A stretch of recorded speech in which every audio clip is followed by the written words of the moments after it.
Look at the kid.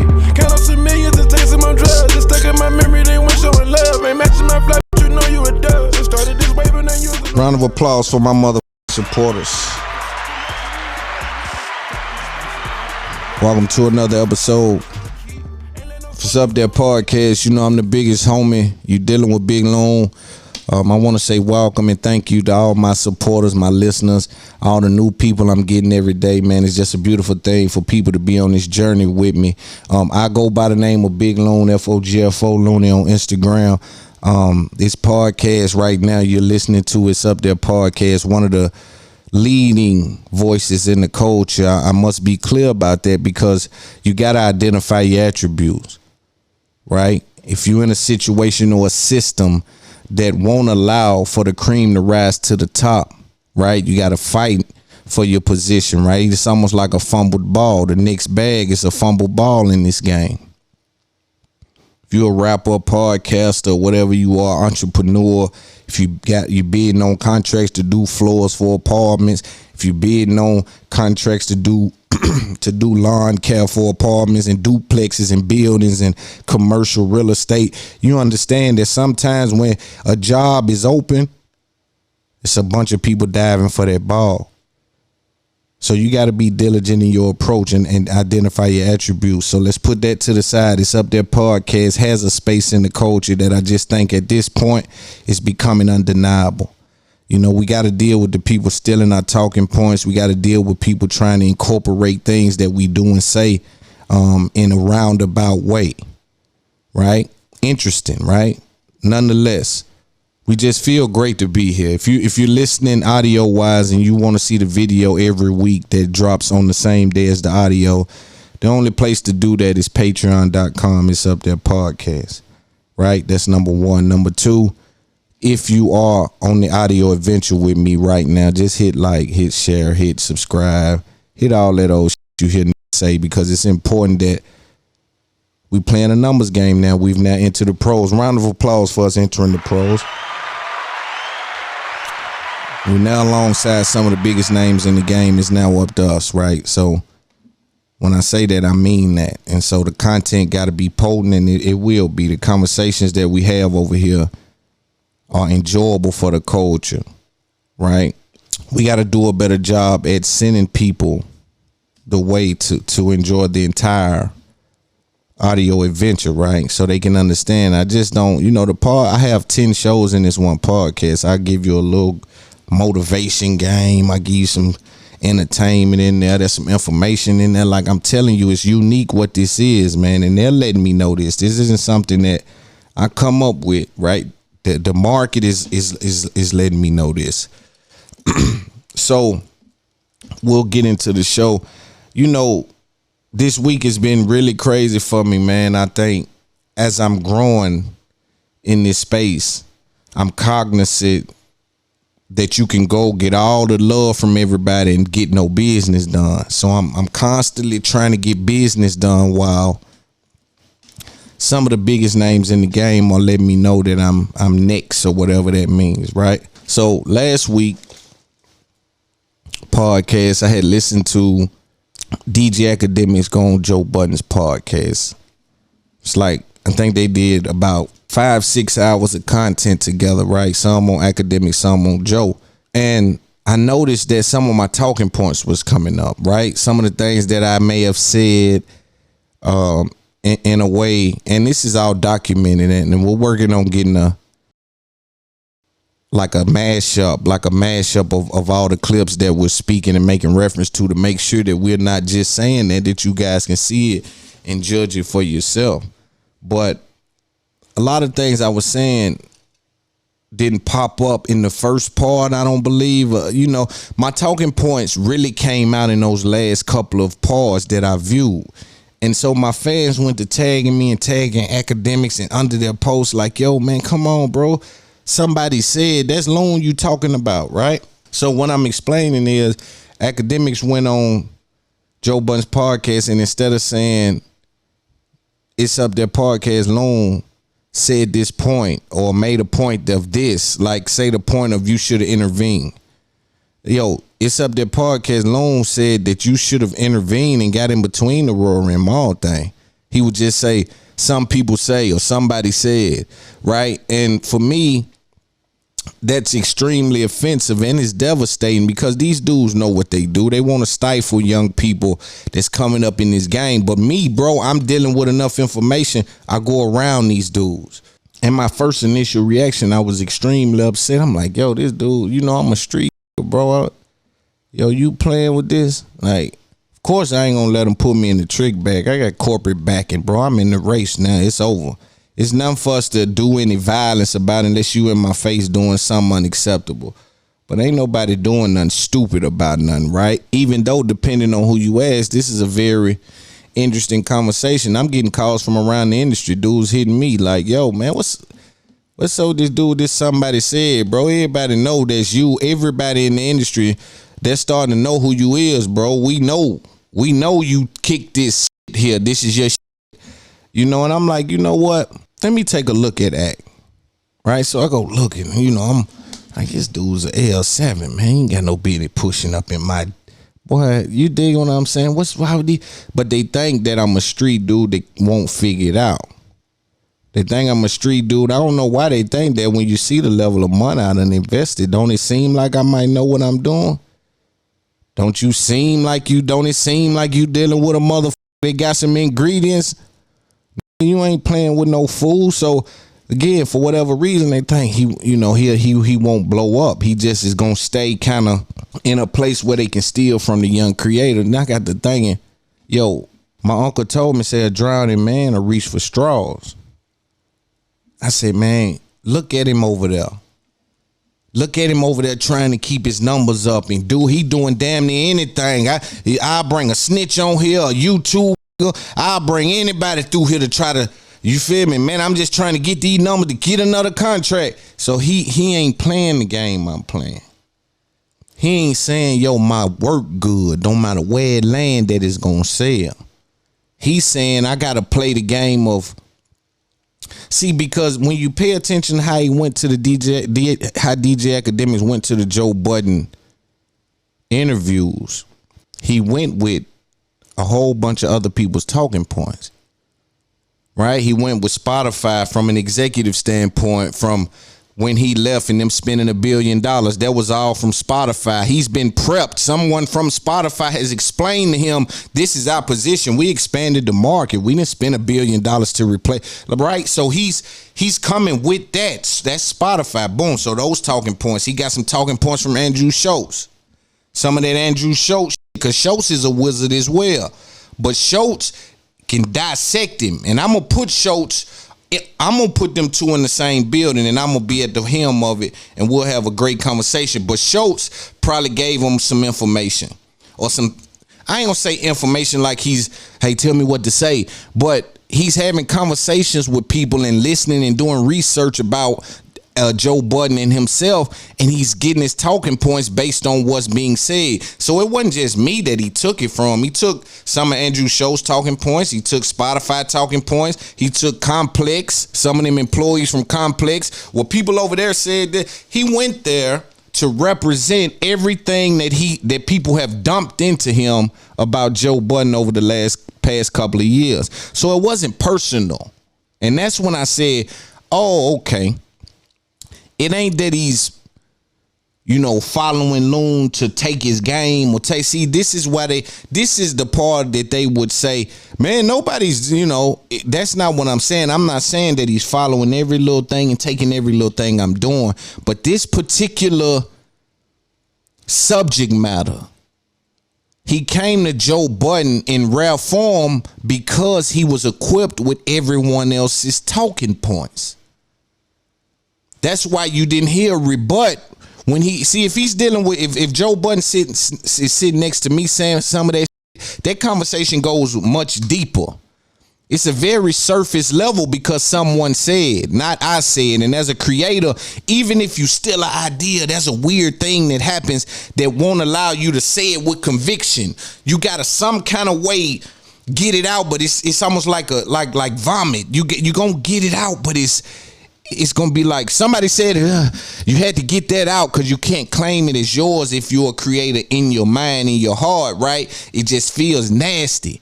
So I won't give credit to the dude that's popping this game or the Spotify exec that I got this expanded the market from. I won't give that in. I won't give them specifically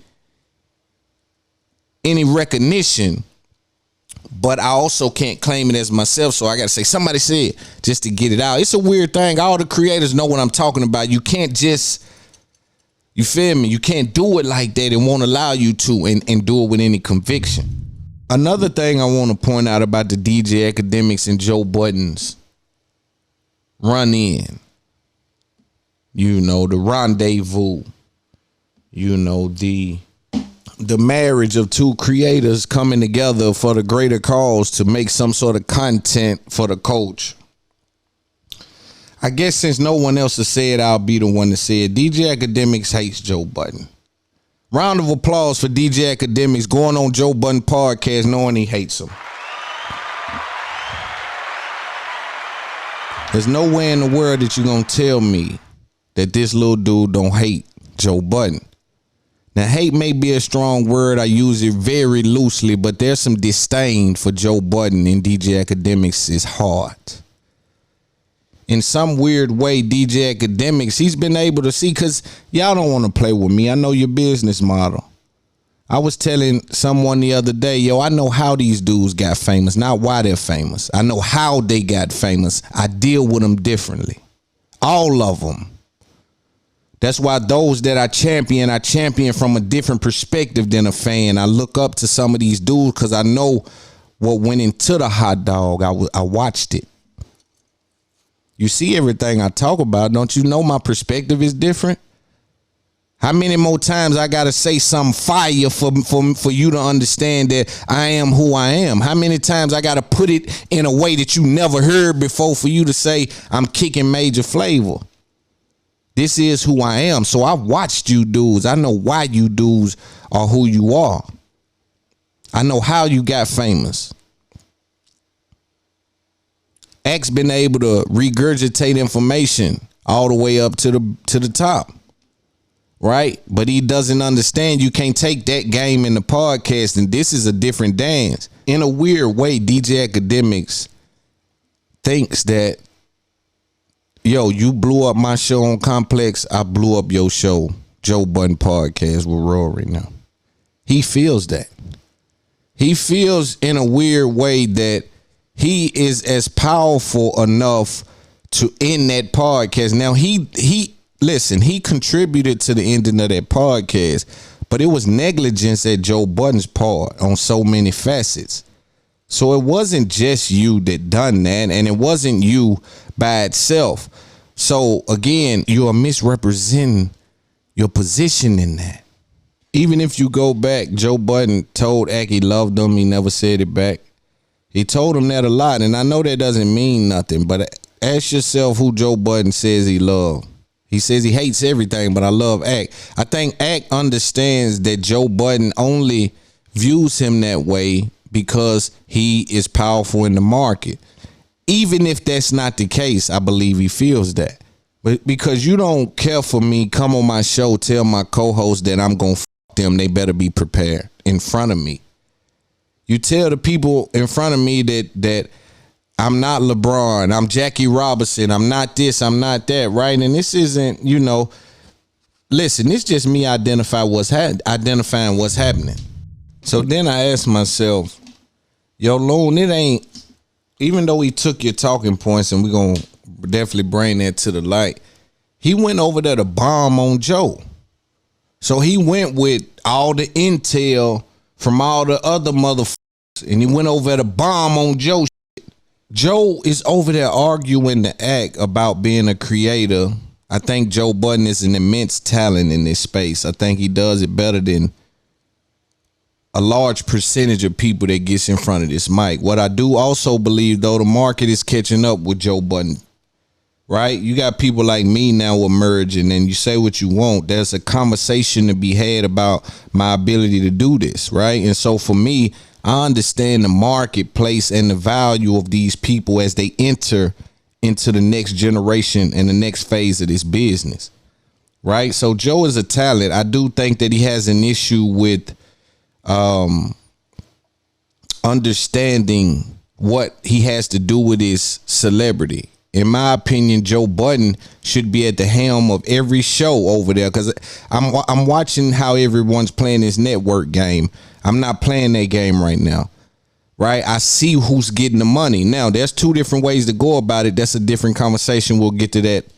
We'll get to the chase to 100 million later on in the pod. Let's deal with Joe and that. If Joe Budden would have handled his business right, in my opinion, my humble opinion, I'm just a dude who came straight out the street, did a podcast, went and got a deal with 3 or 4 other deals on the table simultaneously, all by myself. So you take and do with that information what you may. But in my opinion, if he's smart, he's already at 100 million. Because with the numbers game that he's playing, if he's able to keep the Joe Budden podcast, get a spinoff with Ish and Ice, maybe his celebrity be the only thing concurring in both, right? Still have those other podcasts over there, sign a few more he's gone. He gets the check.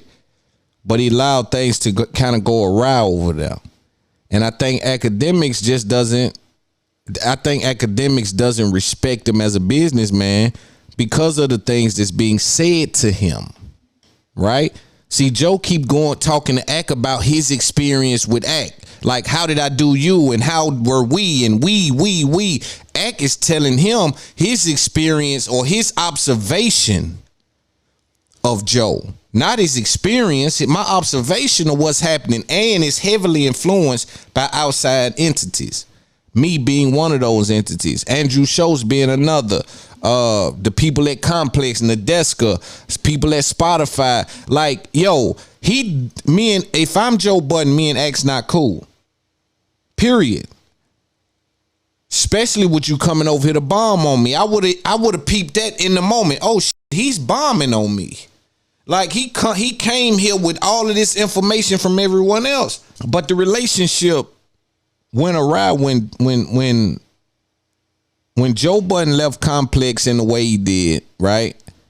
And Ak had to swim on his own and kind of start dealing with a lot of people that had a different opinion on Joe Budden's business acumen and the way that he deals with people. That influenced the way Ak viewed Joe, and Ak didn't look at Joe the same. He was ready to go to war with Joe at a certain point. When he was going at Rory and Mall, there was a little point in there where he was saying, Joe can get it too, nigga. Because in his heart, you ate my show over here when I was just a little puppy looking up to you. Also, you got to remember the spot Joe Budden has put himself in. Joe Budden has ostracized himself from a large part of the working industry, not the companies. Man, you see how I compartmentalize that? Just that little part right there is what makes me valuable in this space, right? But he has separated himself from the working part of the industry, and so Ak is one of the only other allies that he has that's established. He has no established allies, right? He can't call some of these people and ask for a deal and it not be viewed in a way that he needs help. Right, versus a collaboration type thing. Ak is probably the last person on that list, and so it kind of reeks of desperation. The way he handles Ak, the way he interacts with Ak, kind of reeks of desperation, in my opinion. Because in this business, you do need allies, you do need collaborators, you do need people that believe in you, and you can show up on this show and this tour, and it ain't no thing, and Black Effect got you over here, and Revolt got you over here, and Boss Stew done mixed you in with they shit over here. Like, you need those working relationships, and the way you get those is by the boots on the ground, because the people in the buildings, once they call, it's just a numbers thing. Some of these things are not attached to immediate money, right? But it's attached to Because again, he also is supposed to be building those other two guys up. I have seen no attempt to build Ish and Ice's brand outside of sitting on their couch. For me, that's just ineffective CEOing. That's ineffective CEOing, in my opinion. But what you need in those working relationships, it almost feels like Ack is like, that's the only reason you cool with me now. There's a saying that says, a good neighbor raises the property value of your home.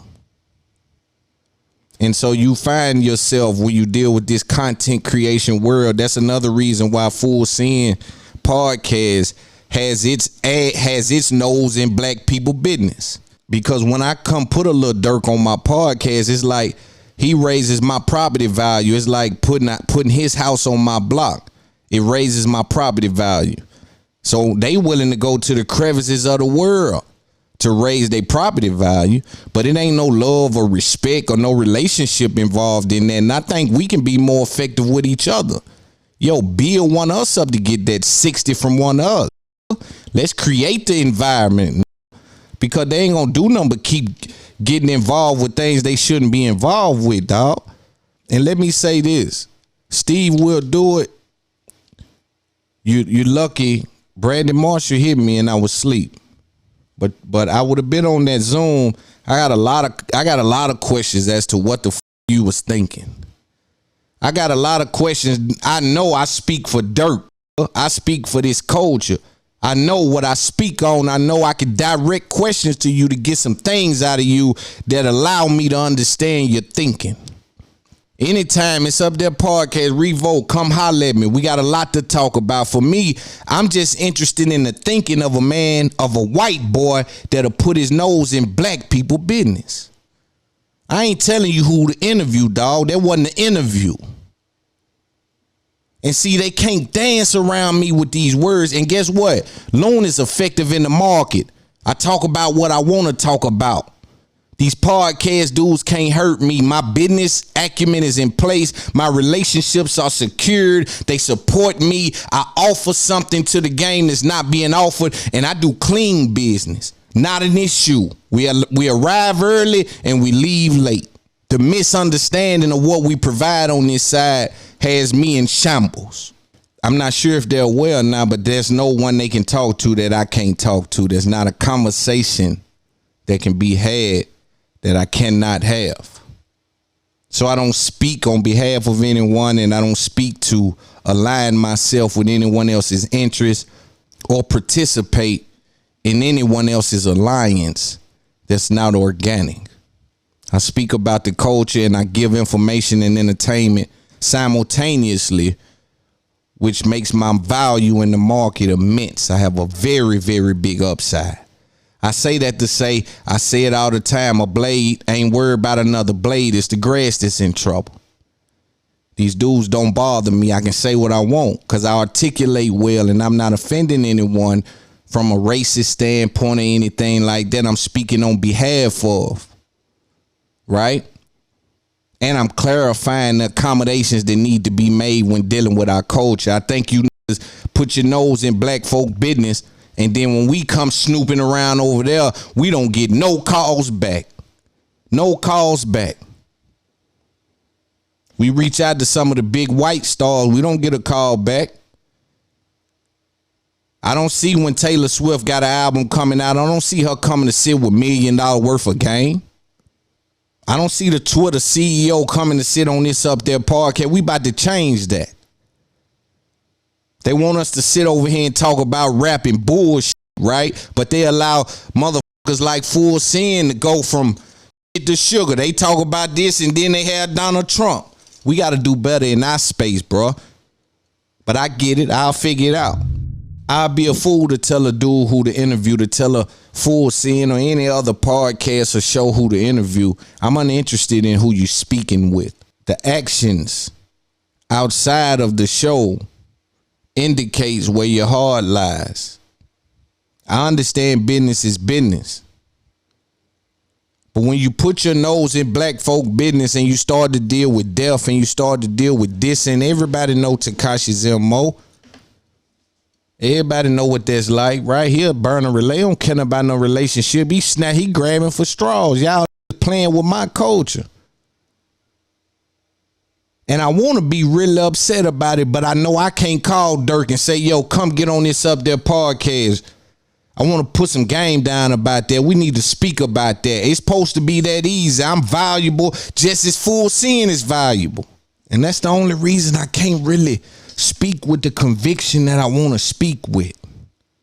Because I'm really supposed to grab hold of them boys and give them a whole podcast about how they was in the wrong.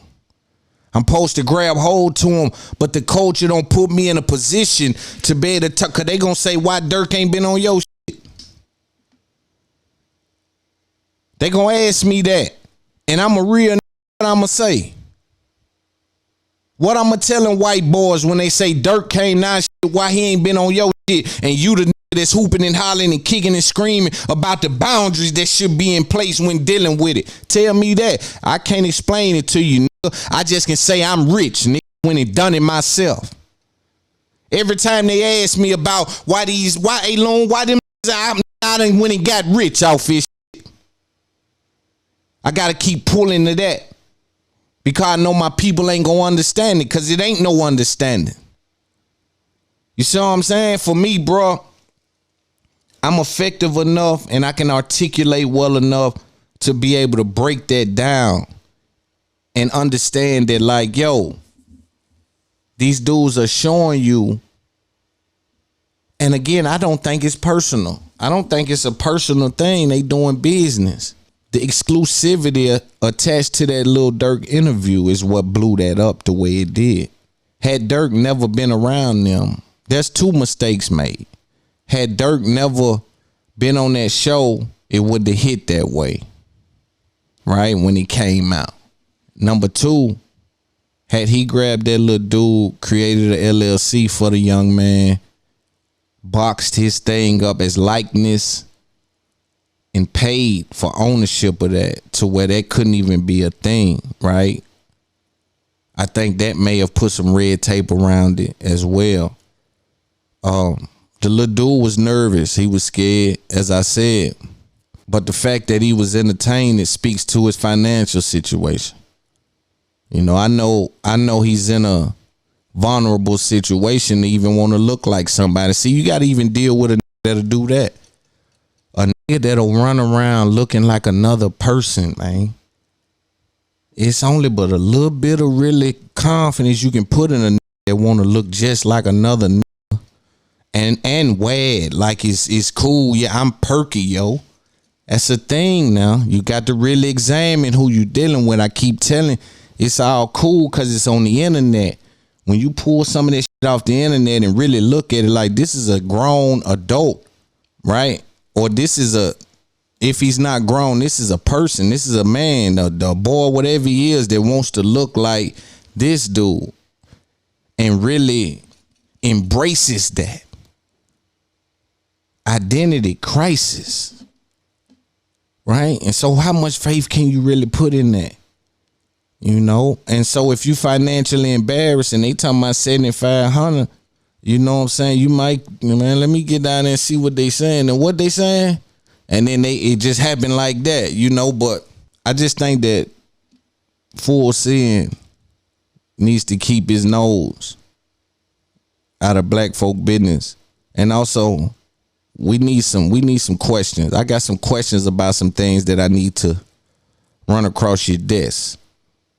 I'm interested in the thinking behind some of these things. Again, can't nobody else in the culture examine it the way that I need to examine it, right? So we'll figure that out. What else we want to talk about today? Okay, let's talk about this. Wack 100, Hassan, Campbell, DJ Akademiks, Tekashi 69 had that interview we spoke about last week. Again, just to reiterate, I'm familiar with what it's like to be around a bunch of niggas that don't like you but need you. And so when I view this interview and I see these four gentlemen there, I say, boy, this is four niggas that don't give a fuck about each other, but they all need each other. This is an industry moment right here. This is what the industry is, because Wack wouldn't be there if it's not for the industry interest, right? If it's not for some sort of business or money involved. Act definitely wouldn't be there had it be no upside to his podcast situation and things like that. Hassan needs this look because he's some on YouTube that's doing it from a phone, and 6ix9ine needs to get his story right. It's just a situation where everybody just using everybody. No sir, uninterested. Hold the motherfucking invite. I don't want it. Right? I would not RSVP to that kind of situation, and my podcast will never look like that. And that's for sure. So when I viewed this, I already said, yo, this is a weird get down, but I'm sure to do what it's supposed to do in regards to numbers. Even when you deal with Act in this space, right? You on Spotify, your biggest 2 interviews is with Tekashi. That's not gonna last. So if you think that you're gonna be able to negotiate with that being in your back pocket, you're wrong. This time in about a year or 2, Tekashi won't have that impact.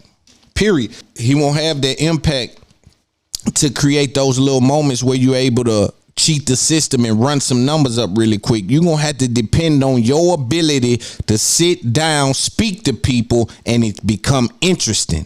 Not you just babble with the little high-pitched voice. You going to have to put some game down or you going to lose your spot. And that's just the reality. They not finna let you negotiate with the Tekashi interviews. It's not gonna happen. Now they gonna look at other interviews. How's the Bobby Shmurda one doing? How's this like a regular one doing? A regular one, right? Definitely gonna categorize them and say, all right, this is what you really do.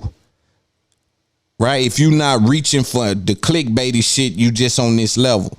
So that's the situation you're gonna be in. But you bring these people together for the sake of content. Right, I think it did what it was supposed to do for him. I think all these people kind of got something from it except one person, and that was Wack 100. In my opinion, in this interview, Wack said some things, right? But he wasn't the standout character that we know Wack 100 to be in regards to the online. Just his ability to insert himself in things and do his marketing thing on the internet, right? He's usually much more polarizing than he was in this particular moment. And so in my opinion, leaving that interview, I'm not sure how Wack felt about his position at the interview. And so what we see happen is Wack 100 then leave there and head to his playground. His playground being Clubhouse. So he heads to Clubhouse and he starts to present his version of what took place. Him and the other guy on the show that he's speaking about, the Hassan dude, have 2 different versions of the encounter. Right? And so I still find it interesting that Wack has placed himself in this position with Tekashi, right? I think it's a very unique position. Either he got a joke in the cut, or I think this hand was a bad hand that he chose. You know what I'm saying? For him to be savvy, because he's a savvy nigga, man. He done made his living off being savvy now. And I'm just speaking in regards to being able to figure something out in this big world. He's been able to do so. He seemed to be effective in what it is he does, but you got to be careful with what you're doing. So I'm saying, because every new move risk all the old moves. Remember that ain't none of these old moves secure, because death mean what? Death mean a loss. You lose, right? And so sometimes, man, you can't risk everything you built, you know, on something just a maybe. That's a weird place to be in. But Wack 100 went on Clubhouse to explain his thinking and his experience of what happened at this encounter on DJ Akademiks' podcast with Hassan. Let's listen to what he said. Me and Wack conversation to turn that left. I don't want you couldn't. So why you on Bullet stage then? I'm on Bullet's page because y'all just wrecked me when I tried to speak to you like an adult. Blood came to my page talking crazy about you about 2 hours ago. I'm confused. He brought your name. Well, see, that's what I'm saying. Niggas be capping, niggas be fronting my. So End of the day, come on, man. Come bro, on, you didn't come in my room. You know my room replays is on, bro. Yo, Wack, come on, man. You didn't come in my room, bring the man name up. I didn't bring Hassan name up on your What? room, bro. The dude God of Kings came in your room. You I didn't think come. Wack No, came no, in your no, no. room. You didn't come in Wack, my room, right? Wack. And say, "Yo, I seen the." You did for real? I said Wack. I All right, told I'm you out, I bro. seen it. Y'all Hold on, stay. Wack. This Nah, is bro. Say Boy Wack, what you Wack. Nation. said, bro. Say I'm what you gone. said. Hold on, Wack. I Nah, bro. came in Cause your see, room it's a and bunch of said, yo, fake. come Like on, I Wack. said, Nah, bro. Wack. Come on, Wack. I Hassan, came, you came to yo, my Wack. room. I had my squad pull up and tell him Yo, word for Wack, word. Wack, Wack, Wack, Wack. We not gonna do You Wack. didn't I bring came in you your didn't room. bring his man name up in my Oh, room.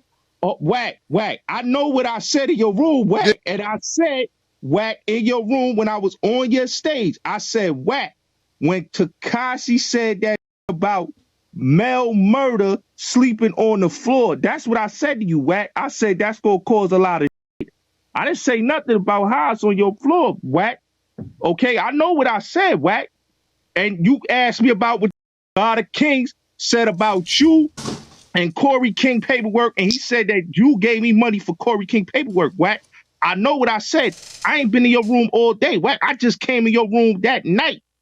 Today, Wack, when the dude said what he said on the Just been stage watching about you me and all Corey King. day get emotional. You leaving comments under.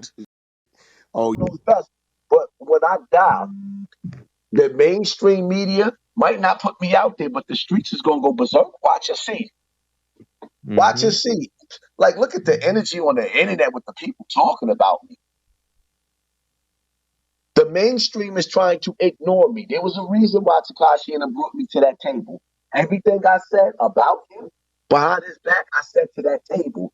Wack, if he Okay. felt he had some energy that he wanted to ask me, don't ask me about what happened with me with Bambada at 12, 13 years old. Ask me about what happened when I said some shit about you and Dane.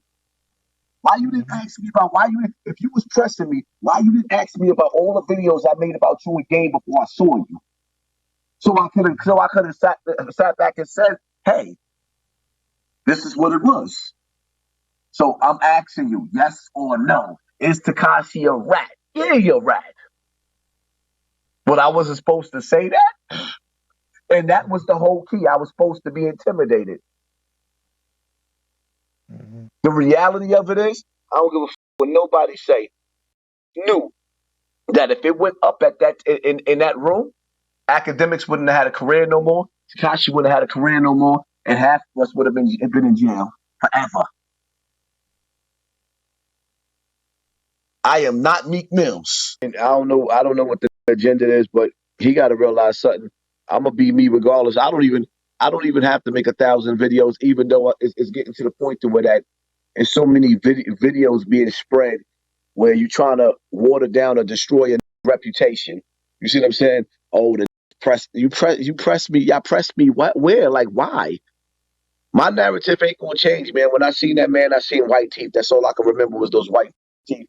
And like he said, the top row cost 30,000. I said that's good money well spent because there ain't nothing like having a nice month. I thought everything was all good as far as I felt good about the platform as far as just having the invite. But at the same time, I felt like I don't need nobody. I don't need nobody's platform. YouTube gave me the platform that I got. And even if I was to lose my big page, I still got other pages where I got good numbers up there by myself. I don't need fake friends, man. Being egotistical. If I got a plate, I'm gonna let niggas eat off of my plate because that's just what you do. They was all disrespectful. Like, yeah, fuck that.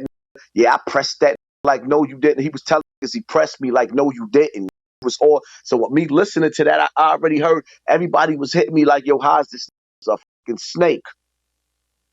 He's a snake. When that nigga was in the room with my peoples, everybody was laughing. Like I got footage with us leaving.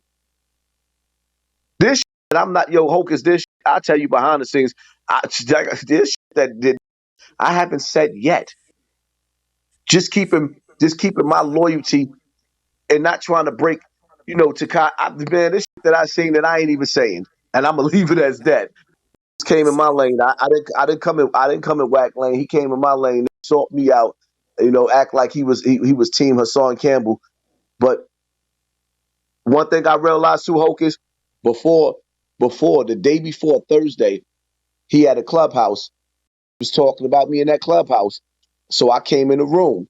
He muted my mic and said, out of here, we ain't talking. I talk to you when I see you on Friday.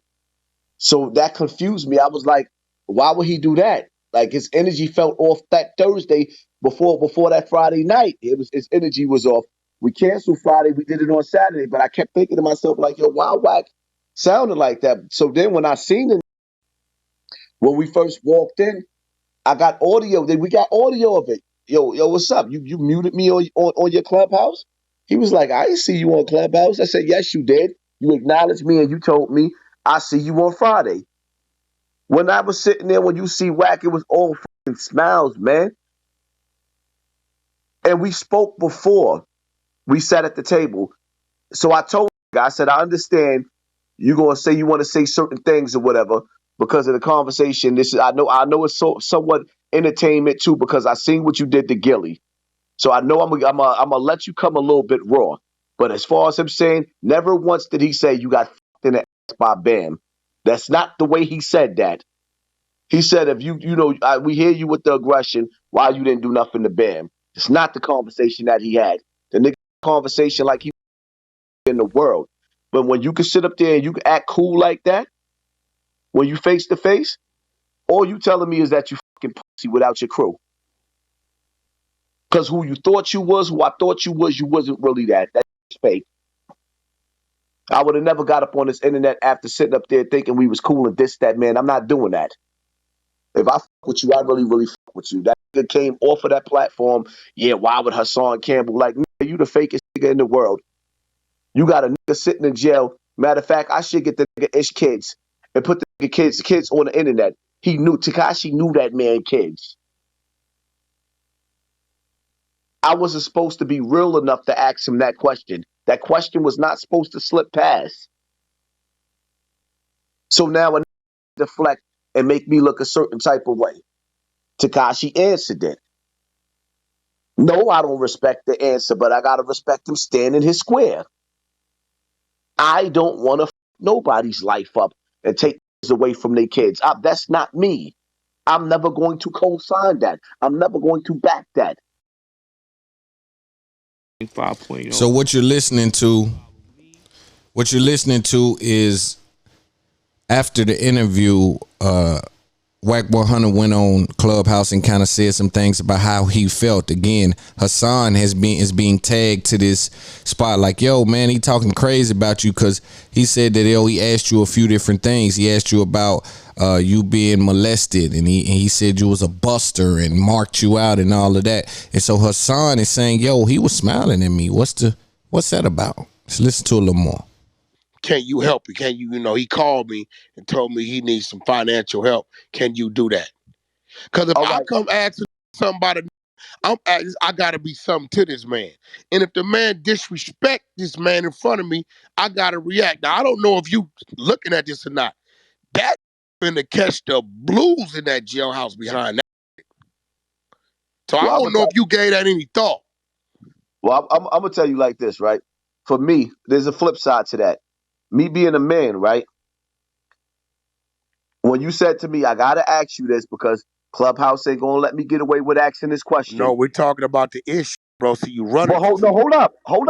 Running. I hate, bro. Hold up. Because I'm trying. Did you not check 6ix9ine about saying that and you put it on the table?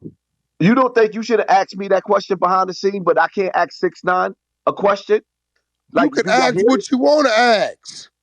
What I'm saying, but when the man respond to you like that, you got to react to that, bro. No. Hold up. See, here's the thing. Here's the thing. I asked that man a question. I with 6ix9ine more than I asked that question, but because my people with the dude, I had to ask. See, I said you playing the 50, man. Either you over there, or you over there. Now, 6ix9ine got disrespectful about that, bro. I look like, yeah, okay, it's finna be some shit about this because it didn't ask us for his mans. He didn't say, f that, ain't got nothing for that. So for this, finna, all right, let me see how this, and it was just nothing. Come Come on, bro. You should have never said nothing, bro. It wasn't. First of all, it wasn't supposed to be nothing because that's not personal. It was just a question. Nah, that's personal, bro. No. See, listen, Wack. If it was personal, it was personal for you. If it was personal for me, I would For never. anybody, any in this room, bro, you should have never even brought that shit up on camera because now, dude looking crazy. It was no results, and he got disrespected through his messenger. Like I don't understand your narrative, but my whole thing is like this. Ain't no narrative, bro. That's fact. It's what happened. Listen, at the end of the day, the fact is, no matter how you try to paint that, that was the most. I ain't everybody go watch it. You can go watch it. I'm not painting nothing. All you gotta do is go watch it. And everything that I addressed. Everything that was said. I ain't painting, bro. All right. So what? Call a nigga a king and all that shit. No, you still think he a king? I think he a king. Oh, all right. Well, I strongly disagree with you. All right, but most black dudes in the hood that's on welfare, they don't even have a roof over their head, call themselves a king. So when I an army behind him, he got an army behind him of whites and blacks and Mexicans. He has a budget and he has people willing to follow his orders. He's a fucking king. What do you mean, bro? He got an army behind. Those are fans. Your mind is fucked up. Those are fans. It's not a fucking army. They fucking stream. It's not an army, bro. It makes sense. Fans. That makes sense. In a way it shouldn't be put. Those one of them fans. YouTube do think like it. She ain't gonna throw a rock for that. Tekashi 6ix9ine has the same group of dudes that you seen at that table. He has a military with him. What military? The soldiers, the young gang members that he got with him. Do you got wax in your ears, or did you not hear what that young said off the gate? All that was put to the side for me when dude said what he said. I don't know if you was paying attention, but I was paying attention. Everybody heard what the young nigga said. Now, if you tell him ain't no army gonna disrespect their general like that, bro, you see so fucked up, it makes me wonder where your mentor is at. No army is gonna call their general out of their name. So how do you consider that his army?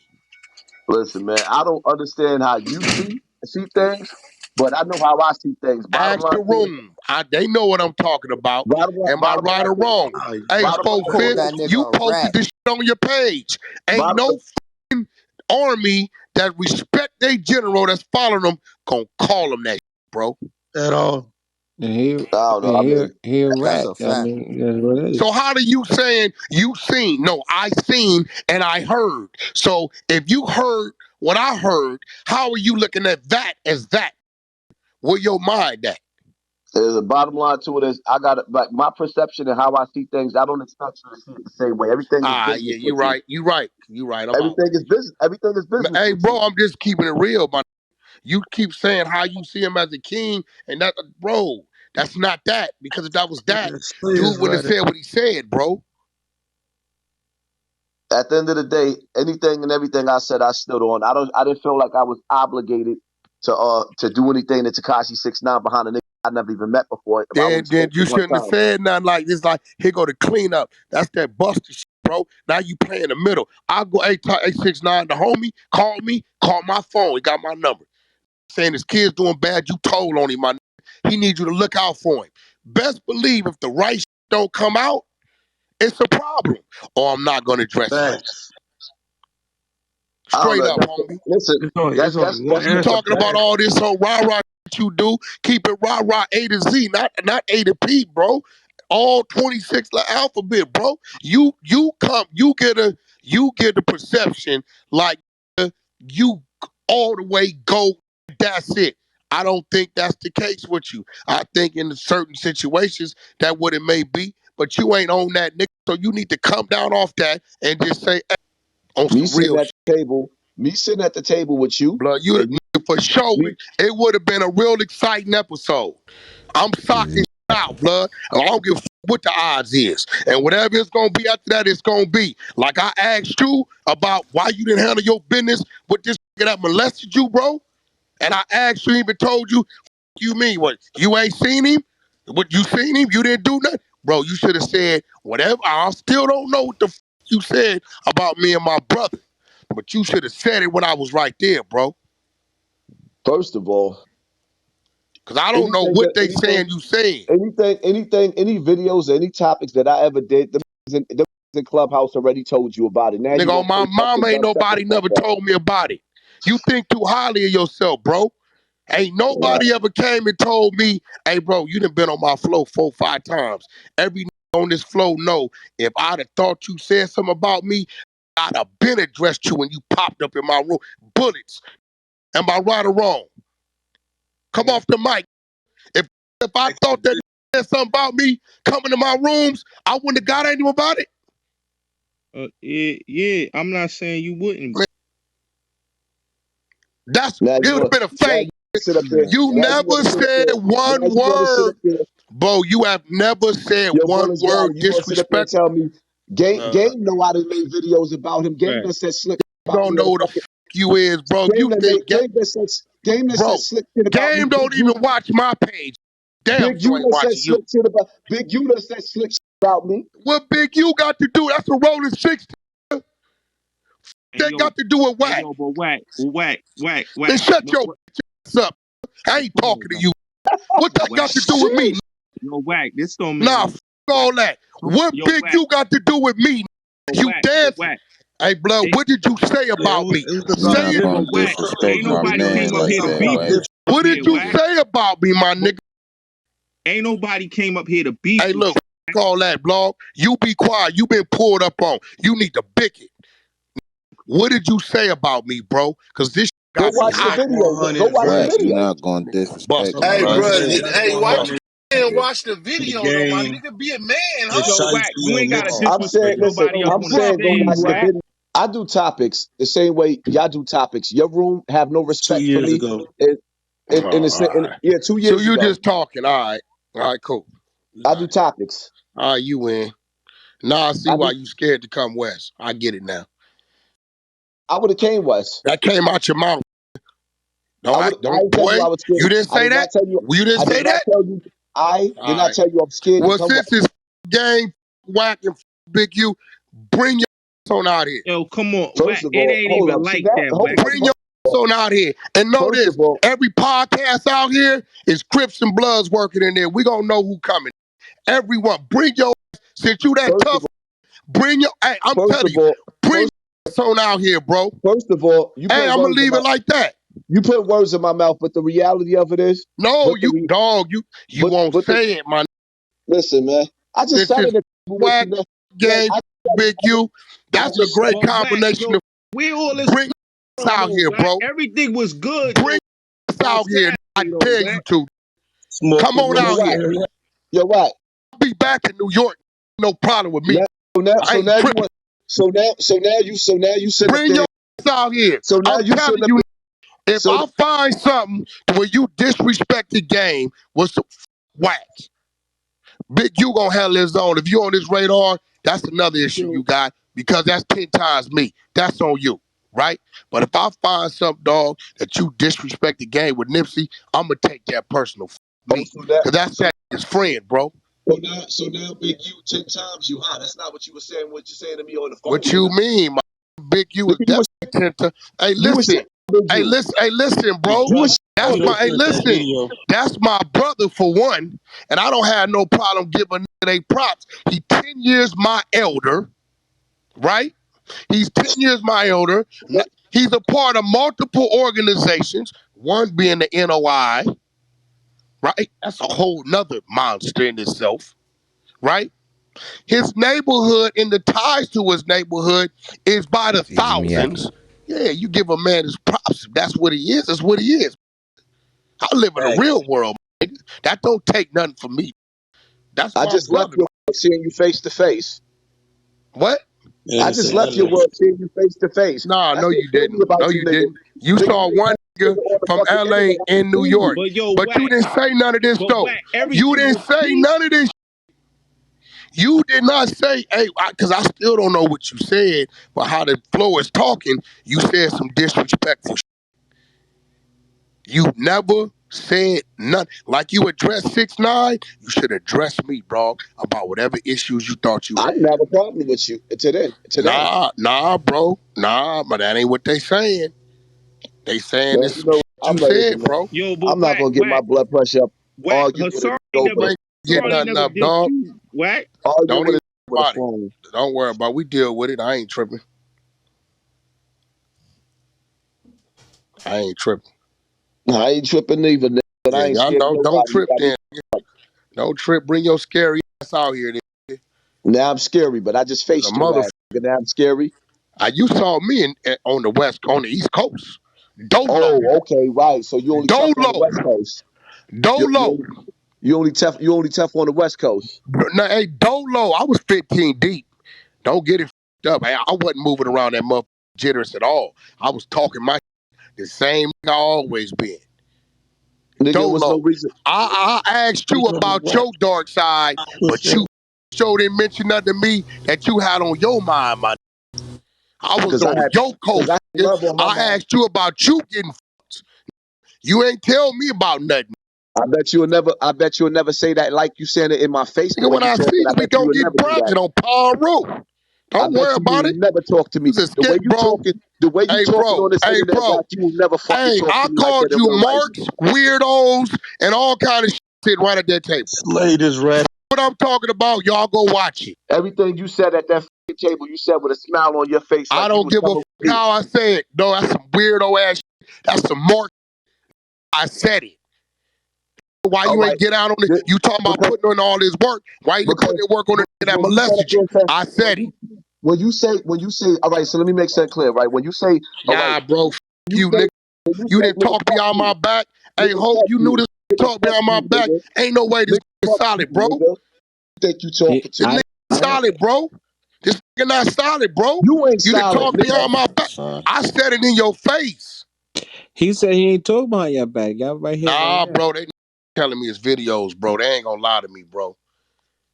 Don't lie to me, bro. Don't act like you just sent the video. Shut the up. Stop lying. Wait, what you say? Wait, who said something to me? No, I ain't talking to you, Hoke. No, not you. Somebody else. You mad? You got something you want to get off your chest. So let's put that $1 million on the table. Let's set up that celebrity boxing match and we get it off our chest. Hassan, listen, dog. I want $1 million. We get out in the middle of the street for nothing. I ain't putting no money in your pocket. You clout chase broke. We get out like gangsters. Money. All that. We ain't doing none of that. Marcus out, yup. Man, Wack was on his. They kicked Marcus out. They kicked me out. They boomed the motherfucking room.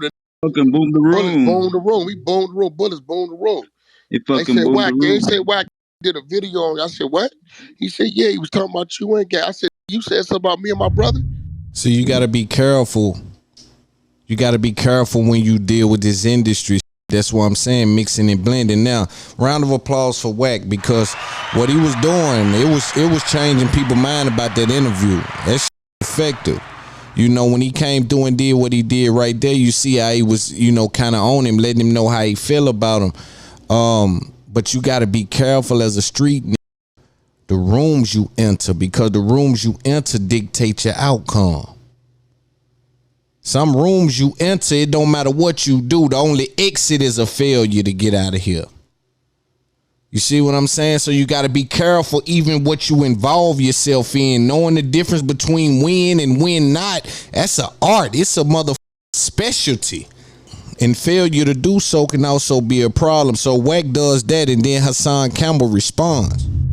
Okay, so just to wrap some clarity around these two guys' relationship, they didn't know each other prior to meeting. That was the first time meeting. I think they had some interactions on Clubhouse with each other, in which FBG Duck mom was involved in, or something like that was going on Clubhouse. So they have heard each other's voice, but hadn't seen each other.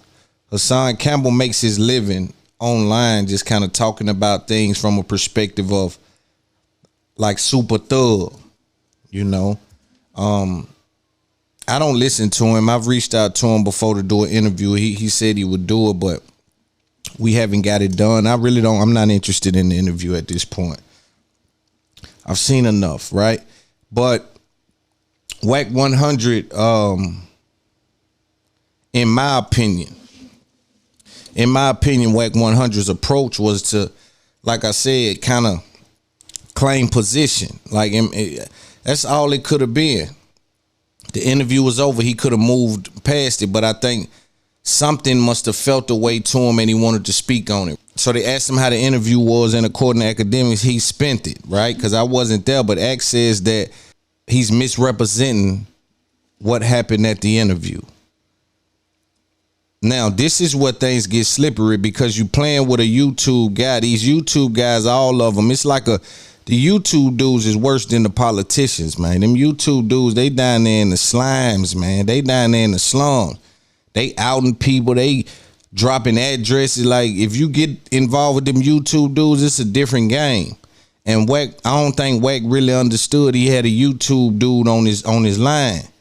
You see what I'm saying? So he dealing with the dude, because at one point they was kind of cool and they was having conversations about Wack kind of putting him in position with some of the other podcasts to get his name out there. But his name ain't no good, because he done spoke about everybody in a way that's unfavorable. See, I have a unique ability to speak on these topics without any malice, right? I'm dealing with information. So when I speak on it, I'm speaking from, hey, what we learn from it, what can we get from it, how can we grow from it? It's a few ingredients involved when I'm speaking on something. You dig what I'm saying? So these dudes on YouTube, they get on there and they play this little messy game. They'll do all kind of shit. So Wack was embracing him prior to this. So as you hear, Hassan is saying, yo, what happened? Like, you was cool in the building. And again, I heard all the stuff he was saying in real time. It didn't come off to me away. But when he narrated that stuff, he was effective in making me think like, oh, shit, that was a violation. Like, he probably should have said something about that. Right? So when he did that, he now is making Hassan look away on the internet. Now, these YouTube niggas, these internet niggas, if you notice with me last week, I put a clip out where I made a mistake on one of my music clips that I be putting on Instagram. I said the wrong word. Yeah, I want y'all to know we make mistakes. That's what life is about. We ain't running from no mistakes. We know how to say sorry, but we stand on business. When we right, we willing to drown about it. But when we wrong and we get a hold to do information, we also is man enough to say, you know what, I was looking at that wrong, accept new information and reevaluate. We willing to unlearn now. Don't get us confused as dumb. You understand? Maybe misled, but not dumb. But when we deal with things, man, when I look back at it, I was just like, yo, so made me feel away. Now, these YouTube dudes will do anything to keep their internet persona intact. See, when you're dealing with real life, I keep telling y'all that there's something going on where the metaverse is affecting the universe. These dudes will go further in the universe about their name in the metaverse than they will about their name in the universe. So a nigga have a shitty name in real life. Like, don't nobody trust him. Don't nobody care for him. Don't nobody call him in real life. His girl don't like him. Nothing going on in his real life. As long as he look away online, he really is all right with that. But if that girl go online and start messing up that online persona, I done seen niggas that I thought had it all together, boy. When that girl get a hold to him online, they react in a way that's, boy, you say, ooh, boy, wow. Just got slippery over there. You know, so Hassan, after, cause Wack on Clubhouse, he's effective, man. That's his playground. So he on there drilling to the people how it was. And guy said that man will f you, and he did say that. You know, but he was like, well, you smiled and you asked me to say that. So it was a back and forth thing. Hassan Campbell. Now let me see if I can find that part of the interview. 1 second. Okay, so I'll play with him and Wack end up talking after this. But what we're gonna address right now is after Hassan was what many would call embarrassed on Clubhouse and online. Those clips were going up on YouTube about how Wack talked to him and how it was looking for him. He then unloaded a very, very serious, in my opinion, and very important recording of Wack 100 on a phone call. Now, this phone call was a secret recording in which Hassan had recorded this conversation prior to any kind of beef. So Hassan was already recording Wack on the push-up. But you dealing with a YouTube guy. All them YouTube dudes record everything. Anytime you call it from YouTube, he recording. That's a period behind that. Right? But you got to know that. And evidently he didn't know that. So he unloads a piece of content on Wack that shocked the world. I'm going to play a little bit of it and we're going to come back with some game. I'm going down. Y'all thought I was going down my... Cause you ain't a rep. Nah, I'm just getting started. Huh? I told y'all. I'm just getting started. Nipsey can't even rep for Nipsey. We can't even get a rest in peace for Nipsey. They turned him into a candle. Huh? Body man. Everybody know dude was a body man. I've been saving his career, bro. Nipsey got gang on him, bro. Also, my mama. We got all the footage. We got all the footage.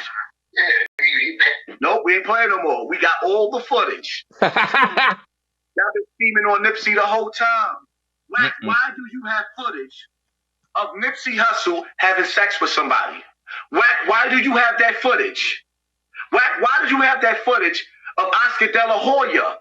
Y'all set him up allegedly, but it came from your mouth. Y'all set the photos with Oscar De La Hoya with the thong on. Yeah, Wack set that up too. This is who you dealing with. He's a snake. Snake. What the is going on in here?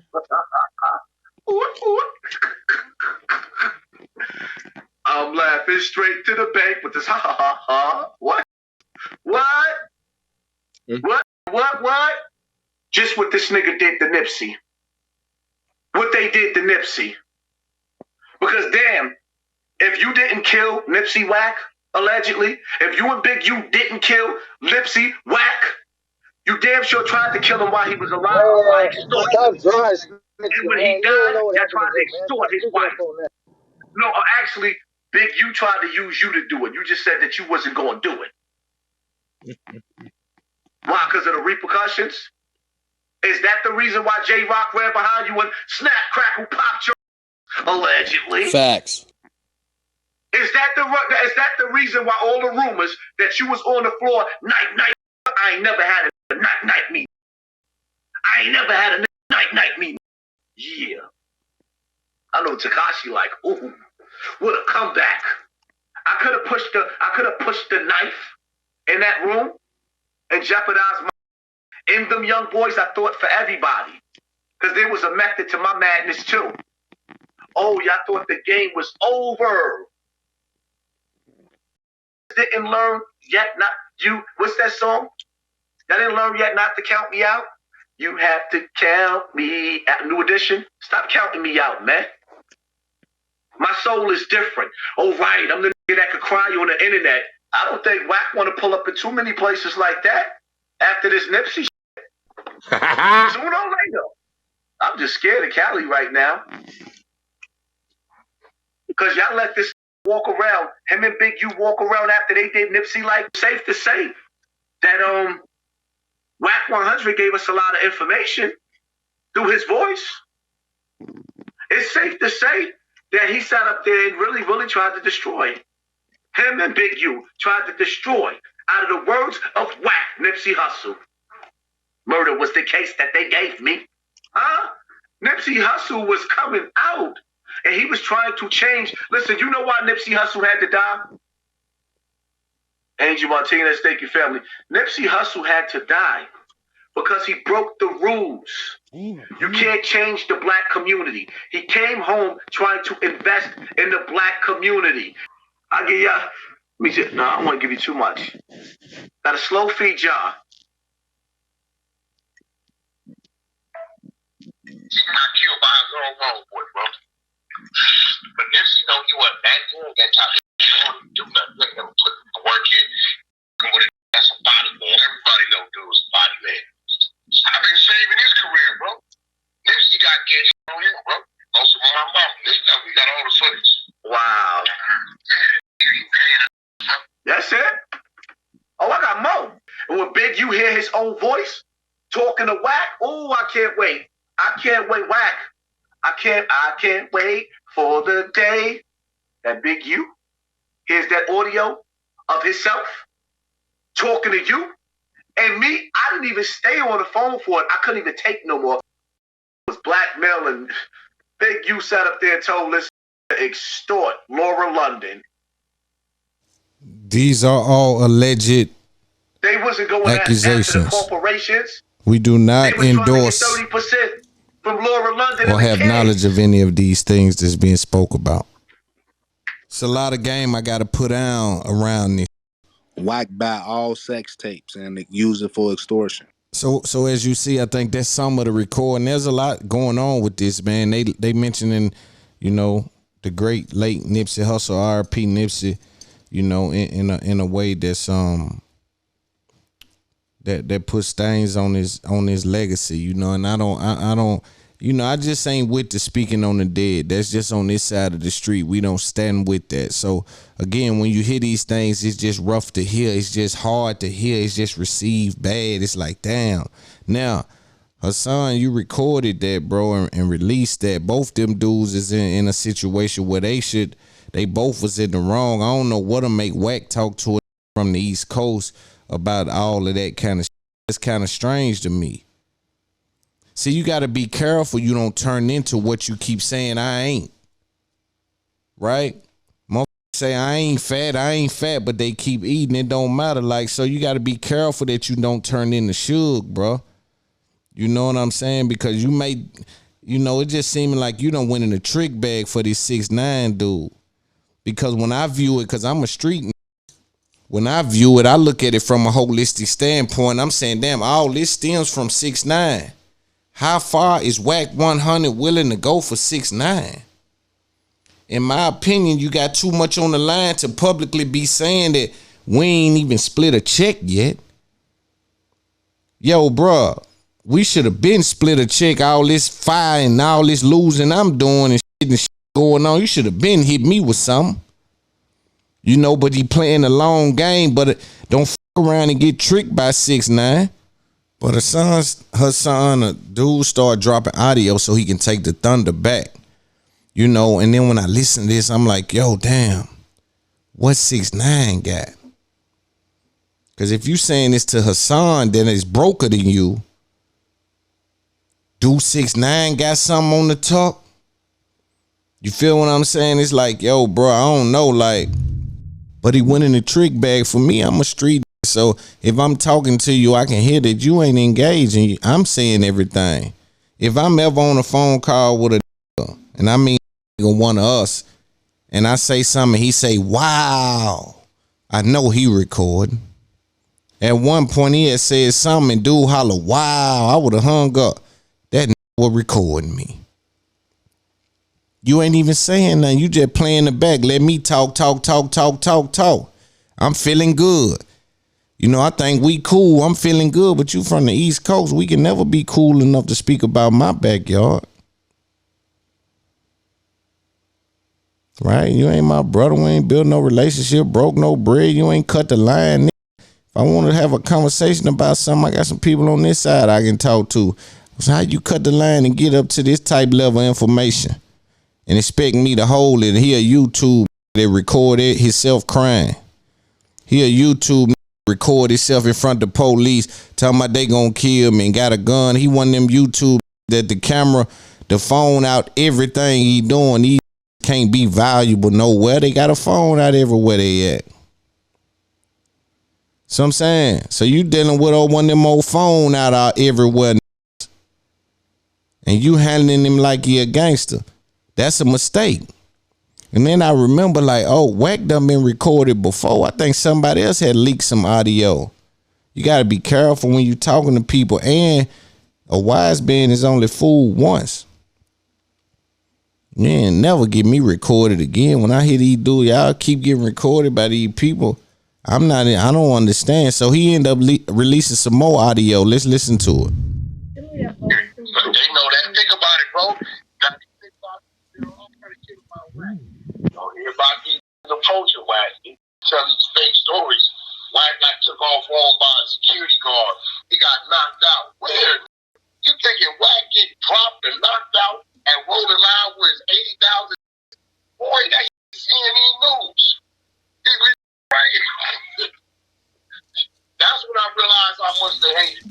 When a just believe a lie, knowing it's a lie. Nah, I ain't gonna even lie. I thought that shit was true about what Nipsey bodyguard that they put out. Bro, listen, Nipsey's bodyguard was a homeless that I took off the streets. He got the job with Nipsey because I had to fire him because Game didn't want to fuck with him no more. He was homeless. I made Game give him a job. The nigga used to bodyguard my kids. You notice? Dude ain't never said nothing out his mouth. Wow. Think about it. Wow. He never said nothing out his mouth, bro. I just want you to think about that. Wow. You never heard this dude that allegedly supposed to knock me out or drop me say, yeah, I did that. You paid the nigga not to talk. He hate me so much, they just want some shit to happen. I'm like, yo, dude is telling me, hey, bro, why y'all keep saying that shit, y'all gonna get me killed? You know, Wack ain't even got a call. One of these niggas get to believe in that shit, they see me, they gonna kill it. You know what I'm saying? Right. What anybody doing? Man. I be like, yo, these niggas is crazy. I couldn't believe this shit. I'm like, these niggas really running with this shit. We moving late. Got security on the rear, they didn't stop because the bozo nigga Blueface doing some shit. So instead of that, leaving him vulnerable, I'm thinking they on my rear. We walking, turned the corner. You know, you feel some wind, right? I felt some wind and I took 2-3 steps and said, yo. I turned That's when he got knocked out. I said, yo, one of you just flung on me. Well, no contact or nothing. You know what he did outside? What's that? Took off running. He lying. Oh, wow. That's why you saw me in that corner. I'm like, no, hold on, bro. He lying. I wish these dudes be quiet, man. Let the audio play, man. My people listening. That's running. Hassan, where they do that at, bro? Wow. Minutes later, I saw his homeboy. He got chased out from his hood. So when I saw him, I said, you know how I go, Hassan. Let me take it out on him. Talking about milk. He started running. Ain't nobody talking about the niggas is running. It's the fake Wack got knocked out. I'm like, yo. Damn, I don't even understand where's all that hate from. Don't even know it. Nah, bro, that's the crazy part, bro. They blame it on Nipsey, but I ain't said nothing bad about Nipsey. I just said he wasn't a musical legend when he died. He wasn't. They never had a song on the radio, never been on tour, never went platinum, never went gold, none of that. He got one album out 7 years.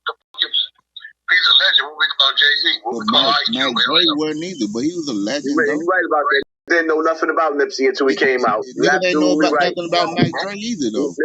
Nipsey was a lot of niggas. One mic. That's like with them Chicago.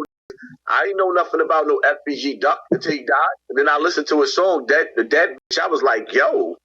Oh, bro. It's real, bro. Let me tell you. I knew that. See, this is why I had the right to speak on it. You know who got his first deals? Wack did. Wack and Gang went to tour. The thing we about to sign him. Bg U calling the labels, tell them you'll snake us and they'll give you the deal just because they getting something. We did the whole play. I had to tell Bg U, hey, watch your mouth, bro. I see you doing the slick shit with Jim Jones. I said, I wonder what the world would think if they knew right when to die, you try to get me to go out to 30% of all this shit because you said you had a contract on it. You know what I told him?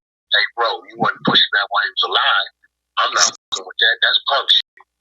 He said he told Bg U, watch it. The nigga died, like, want to go claim 30%? That's it. What's going to his kids. Now, that's the nigga that I might have a problem with going out there because him and Jim Jones was talking slick about me. Yeah, but that ain't gonna do nothing, especially with me. But don't worry about it. He ain't about to. He running around with sweats on all day, bro. I know the nigga, bro. I know him. Know him, his family. I know him, bro. He ain't running. Them niggas don't run nothing like that out here, bro. Don't believe the hype. He said, "Big U don't run shit." 6ix9ine would have known this block the harder that they would have violated them niggas, bro. What that tell you? Nobody was there. 2 o'clock in the afternoon, bro. It's real shit. It ain't what it used to be, bro. You know what I'm saying? Right. Ain't none of it what it used to be, bro. And that's 55 years old, bro. He's scared to go back to jail. I mean, you know what? My whole thing is, as long as I got a fair fight, come at me and I got heat to hold myself down, I don't give a f. I just don't want to be in a position where niggas got heat to me and I got to be humble. Whenever you land out here, bro, that ain't the problem, bro. Right, but that's all I want you to think about. They talk a lot of shit about Wack. We in LA. You see them niggas coming playing with me? Nope. And they want to be killed so bad. All my cars is bright. Everything I drive is noticeable. They see me. I'm posting flyers where we gonna be at clubs, all that, concerts, all that. Just studio, like, bro, like, he be talking. You know what I'm saying? They talking, bro. They be talking, bro. Them same niggas you talking about when they went to war, guess who they had to come see to get their tools, bro? Big U all up. Wack. Crip gotta come see me. That's a death sentence, bro. You know what I'm saying? Because, you know, they go to war with each other, so I don't. Them niggas kill each other all day long. You know what I'm saying? I be crip on crip.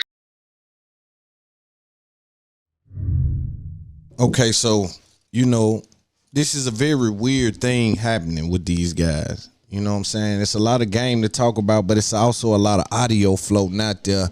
And because the podcast acts as an encyclopedia, and I need people that kind of get the full story as they're watching it, like they've never heard of some of these things, it causes for me to have to document it in this kind of way. But we're going to find a lot of game out of this. I already got some things I want to speak about right now, but I just want to make sure I lay out the audio so that you have a full scope as to what I'm speaking about, you know, the information that's surrounding it. So we're going to play the rest of this audio and then we'll come back with some game. And put her mouth back on the neighborhood crib. You know, footage, bro. They know I got it. oh, They know I got it. They know I got it. yo, isn't that Big U niece or something like that though? No, bro. Big U, bro. Big U is the biggest kind of snake you can find, bro. He act like he push you, bro, but it all be for a motive. Listen, bro. I got it on my text message. I'll show you when I see you. When the Nipsey died, Big U sends me the contract talking about help me go after the 30%. I say, bro, you wasn't going after 30% when he was alive. You feel me? Right. What kind of shit is that, bro? See, I got all kind of shit if I wanted to, like, expose this, I could, bro.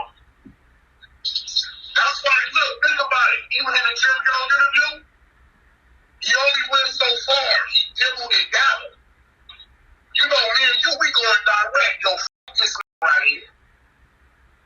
He was mad because I was with 6ix9ine. They called me, yo, we don't want to with 6ix9ine. Bro, I don't give a f*** with you, bro. You depend on me. I don't depend on you. You feel me? Like, y'all be out in the world thinking it's y'all. You niggas ain't got no plugs, no resources, no motherfucking nothing. You ain't got the money I got. You ain't got the resources I got. And you ain't going all the way. Playing off a rep that the industry gave you that really don't exist. Think about it. Let me ask you, bro. What do you know that Bg U has done in this industry as far as putting in work to get a rep? I'm going to be quiet. I don't really know much about Big U like that. Bro, if you do the research, he don't want to took the hell. You didn't see where they beat the out of him at the club? Oh, no. Man, all that shit on live, bro. Live running down his face, his son jumping up and down, crying and shit. Bro, listen, man. Listen.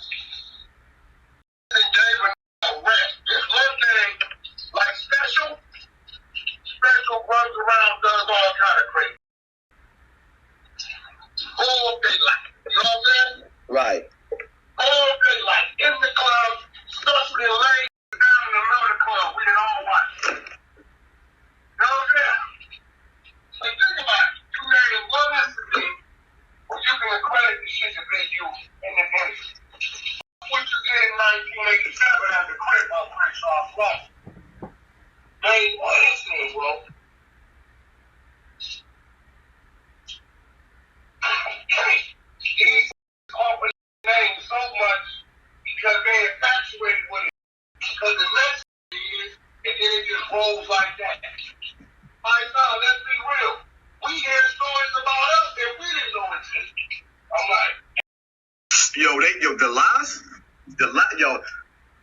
I'm actually sitting up there thinking about it. I got to put me a little something together because I'm actually thinking about flying out there this weekend. Come on, get here like on Friday.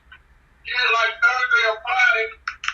Then we do the club Saturday, Super Bowl Sunday. We go watch that shit. And what's this today? This is this weekend or next weekend? That's this weekend. All right, so yeah. We get crazy, like.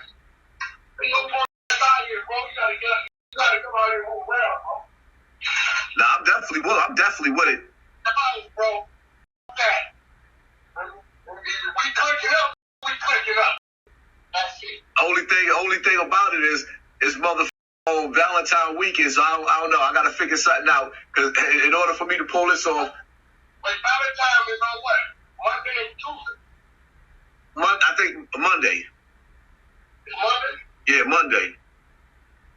Yeah, well, you got that. Bring the room out here. That's it. Only thing about it is motherfucking Valentine weekend, so I don't know. I gotta figure something out. Cause in order for me to pull this off. Wait, Valentine is on what?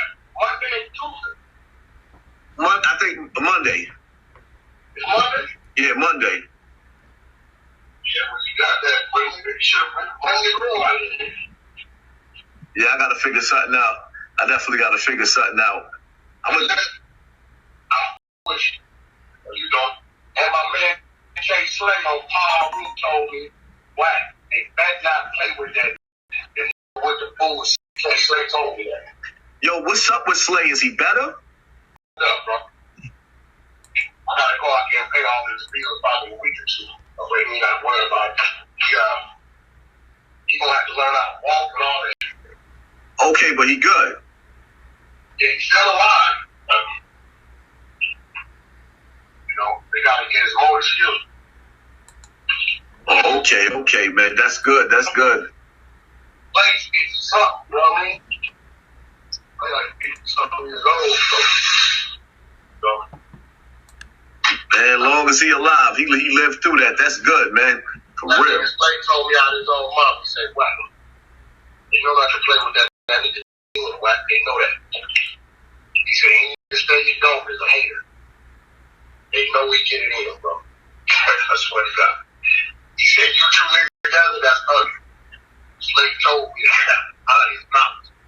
They know that we get it in, bro. They say what they want. They know we get it in. See, you know what the problem is, though? Niggas feel like when your gun go warm, they want to test you, and they feel like when you got a lot to lose now, you ain't gonna move the same way. Yeah, he's just in there with us. We do what we want to do, bro. We don't give a fuck what these talk about, bro. Right. Straight up.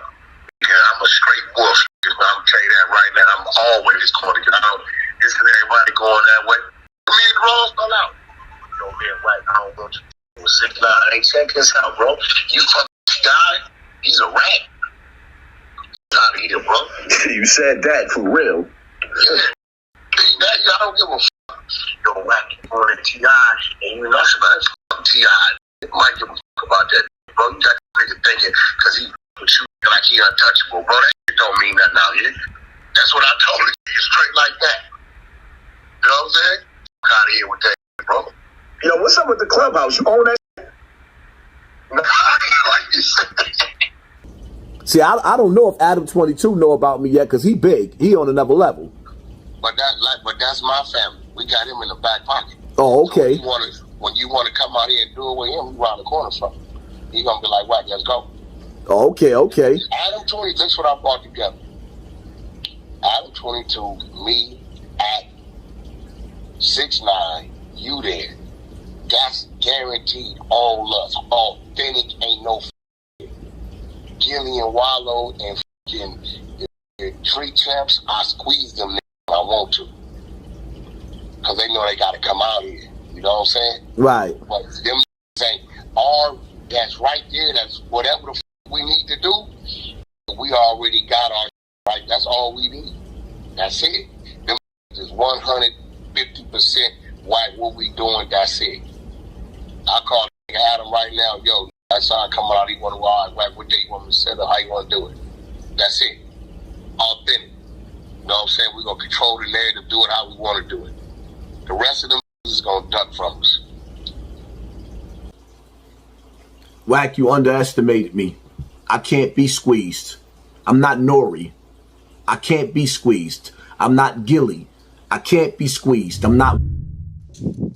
So you see the level of mess that's happening online, you know, after that interview on DJ Akademiks' podcast. When I view this, there's a couple of different things I have to pay attention to. Number one, I'm a podcaster. I'm in the space. A lot of the big dogs were mentioned, and there was a word being used called squeezed, and people were representing that like it meant extortion. So it was interesting to just kind of see what and what was, you know, it was just interesting to kind of see what was going on with that. So I wanted to, you know, kind of dive in. Now, when you jump on the phone, see, there's some things that I gotta ask. I'm like, yo, when you jump on the phone with a dude, right, and then this comes out of it, what I first say is, what makes you jump on the phone? Like what's going on in your world to where you want to get these things off? You talk all day on Clubhouse, so you know you have enough restraint not to do it in that venue, but for some reason to this particular guy you were willing to do that. It was a mistake, because when you dealing with Hassan, you got to know he creates an atmosphere that he's scared of. It's almost like cutting the air on in the house and then running and jumping under the covers and don't do nothing because it's so too cold in the house. You know, he's creating an atmosphere that he's scared of. It's like turning the lights off and try to walk through a big house. You know what I'm saying? You need to cut the right. So he's creating an atmosphere that he's afraid of, and he's a prisoner to what he speaks. And then that speaks to why he would record something on that type of situation, because there was no beef from Wack's side. This was Wack, you know, trying to get him on his team damn near, and he was already recording on the walk up, because he's already created a jail inside his brain. That's why I'm saying the YouTube thing is lucrative, but you can create a wall around your real life fucking with this. You see what I'm saying? Like it's important to understand which way you're going with that, and just to modify how interested you are in being a YouTuber and making your whole life a part of the script. I hear YouTubers even say things like they're going to jump from YouTube to a TV channel. Like it's just that easy to do that flip. They don't even understand programming. They don't understand, right? It's just in this game, there's a lot of game to be given. That's why I'm so lucrative in the space, because ain't nobody can understand, or no one speaking to the things that I'm speaking to. And so after they dropped this with Bg U, the most important, you know, all the industry relationships, I think, those, you know, I don't know how they would view that. I really don't know how Gillie and them feel to hear their name come up. You know, how you know, No Jumper feels to hear his name come up, Act, or one of these other dudes to hear their name come up in a way where it could be confused as something that's unfavorable to them. I don't know how they gonna react to that, or how they feel, or how Wack, you know, could repair whatever was lost in that turbulence. Right? I will say this, Wack is able to deal with the turbulence of the time. He be standing on what he say. It seem like he's in a position to be like, yo, it's what I said, that's what it is, and it is what it is. Now, what I will say is, a lot of people always say ain't nothing happened. See, we know in the street, it ain't about what's happening right now. What's next is important. Whatever you see me doing now is my old move. What's next is important. I keep telling you, hey, I just signed the revolt. That was my last move. Now you finna see what we about to do. Right? So you got to figure out what's next. And so what could be next is something that, you know, that's why I was telling somebody the other day, you make your move and then Loon make his move. We gonna figure out who got the best moves, because that's how moves work. You make a move and then I make a move. That's how moves work. With Bg U being mentioned in that way, my concerns are complex. I got respect for Bg U and Wack 100. You know, what they are to the culture, what they are to that coast.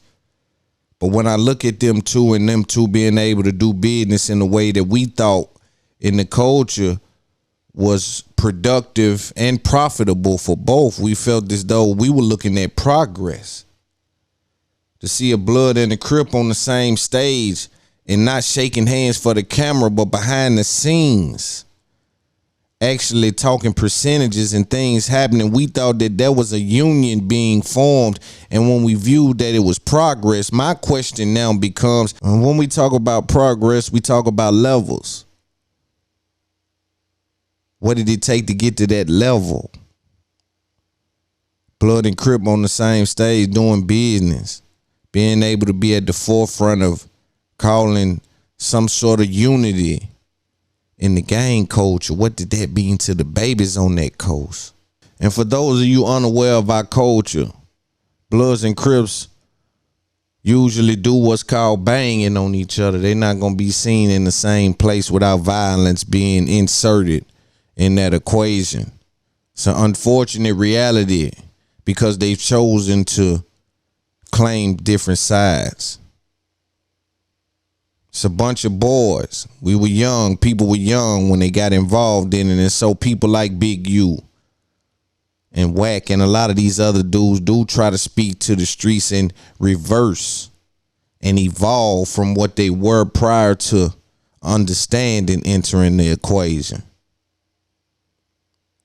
And when I see these two guys right from the outside looking in, whether you from the South, up north, whether you from Miami, wherever you from, right? When you see these two guys being able to represent, see, because they brought validity from both sides. We've heard the stories of Bg U being influential in what his side stood for. And Wack 100 burst on the scene through the Suge Knight thing, and his credentials have been validated. So when there's an understanding amongst the kings, we know what the peasants' position gonna be. We know once the kings can agree that this is what it is, we know what the followers gonna do. So when we see the kings being able to say, let's work together, we were dealing with a high level of progress. You can subtract what they done for Wack or Bg U or even their families. You can subtract that, just the progress from the babies watching, from the other people that's involved in that web, in that culture that has them thinking that their brother that represents a different color is in a situation to become an enemy. I have a few guys in my town that met in jail. They were enemies on the street, met in jail, and was like, man, we got cool. After we run into each other a few times, we end up getting super cool. Without the penitentiary, we not even sure if that encounter would have been able to happen, right? But on the outside in the free world, to see those two guys being able to dance in each other's arena, and it seemed to be profitable. It was just a sight for our culture to see. It was a bookmark. It was a benchmark. It was a deal point. It was something for us to hold on to, right? So when I see the progress get compromised, the progress gets sabotaged, the progress be tampered with by someone from the East Coast, it just makes me, it's something I just can't wrap my finger around. Why you would confine this Wack 100 into a man that you don't know, it's something I can't lay my finger on. But clearly something has been going on with them behind the scenes. Clearly there's been some misunderstandings, some difference in opinions, different ideologies. There's been some things on my side. We would like to believe that when Wack started to bring the NOI up, I think a few times I heard on YouTube there was some mention of the NOI, and you know when those things sometimes are very detrimental to whatever them guys stand for, right? And it's like, how far are you willing to go because I love you? You see what I'm saying now? And I'm only going from the outside looking in. If somebody tell me that relationship was never real, then that's different. But from the outside, it's like it's love involved. How far you willing to go because I love you? See, some people willing to go far because you love them.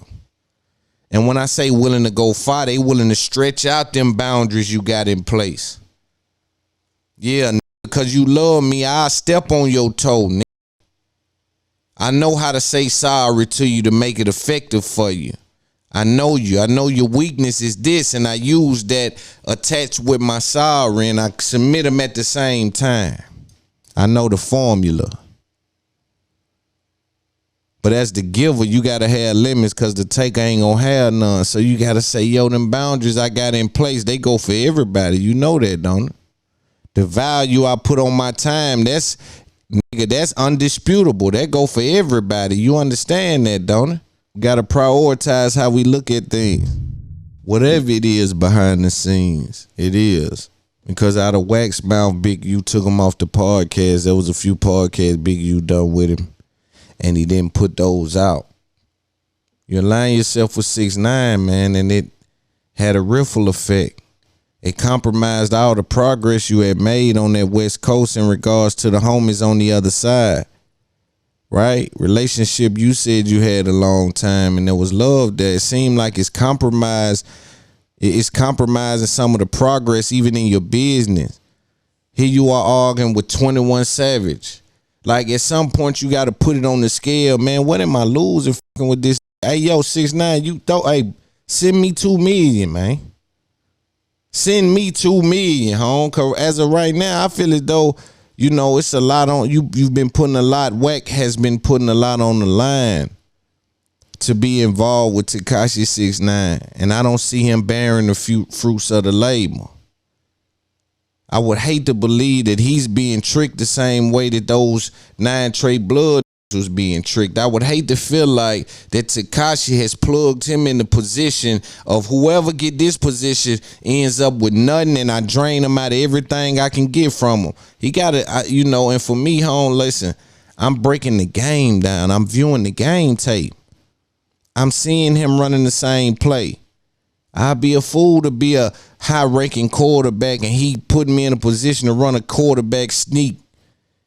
First and on the 30, 1st and 10, we done ran the quarterback sneak all the way up the field. I done got injured in some. I'm not letting the coach do that to me. You might not let him be in control of the game and put you in a position to send you to jail, but shit, he putting you in a position to lose finances, real homies, you know, that fuck with you, relationships in the business, people not want to align themselves with you. And, you know, I know that Wack is able to build a brand. He has the ability to, because when you are in a label's position, you know how to, you know, you got a marketing team, a digital team, a street team. You got all these different little things you at your disposal.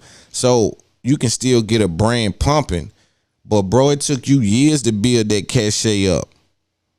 And I ain't talking about the street cachet. I'm talking about the industry, the entertainment business. Took you years to build that up, and I just don't see the evidence that it's working as far as what you and 6ix9ine is doing. Because when someone say, you see, you gotta be careful, you gotta be clean your communication, and you gotta be understanding and have enough sense to understand what people is saying, right? So when people say, yo, Wack, bro, be careful, man, you don't want to turn into Suge. He always reference, man, Suge went broke, lost everything, is in jail. You might not see, what he's failing to realize is there's several ways to lose everything. There's several ways to end up in a position where it feels like you in jail, right? You don't have to go to jail to lose everything. You can lose everything by the moves you make. You see what I'm saying? You can put yourself in a up situation, right? Because, and I know what it is, because Wack is in a position where I said it 6 months ago. He was winning all them arguments on Clubhouse. I said they can't wait to chop him down. They gonna want to chop him down. Go listen, I called it. Right? And so now he's in a position of where he's defending a belt, a title, a belt that ain't even there. It's a fake title. It's just humans are creatures of habit. Right? And we can put value on anything as long as we can make the agreement with our minds. You feel what I'm saying? It's the same thing with marriage and relationships and things. It's just like, yo, we agree that we love each other. And so therefore, based on that agreement, I have confidence of what I don't know to be the case. Right? So what we can do is, as long as we can agree in our mind, we can put ourselves in a situation to place value on things. And so when you go to something every day like that and you winning, it does something to your brain. I don't give a what nobody say. It does something to your brain, and now you find yourself defending some sort of weird title, some sort of weird, right? So, man, you got to be careful with that.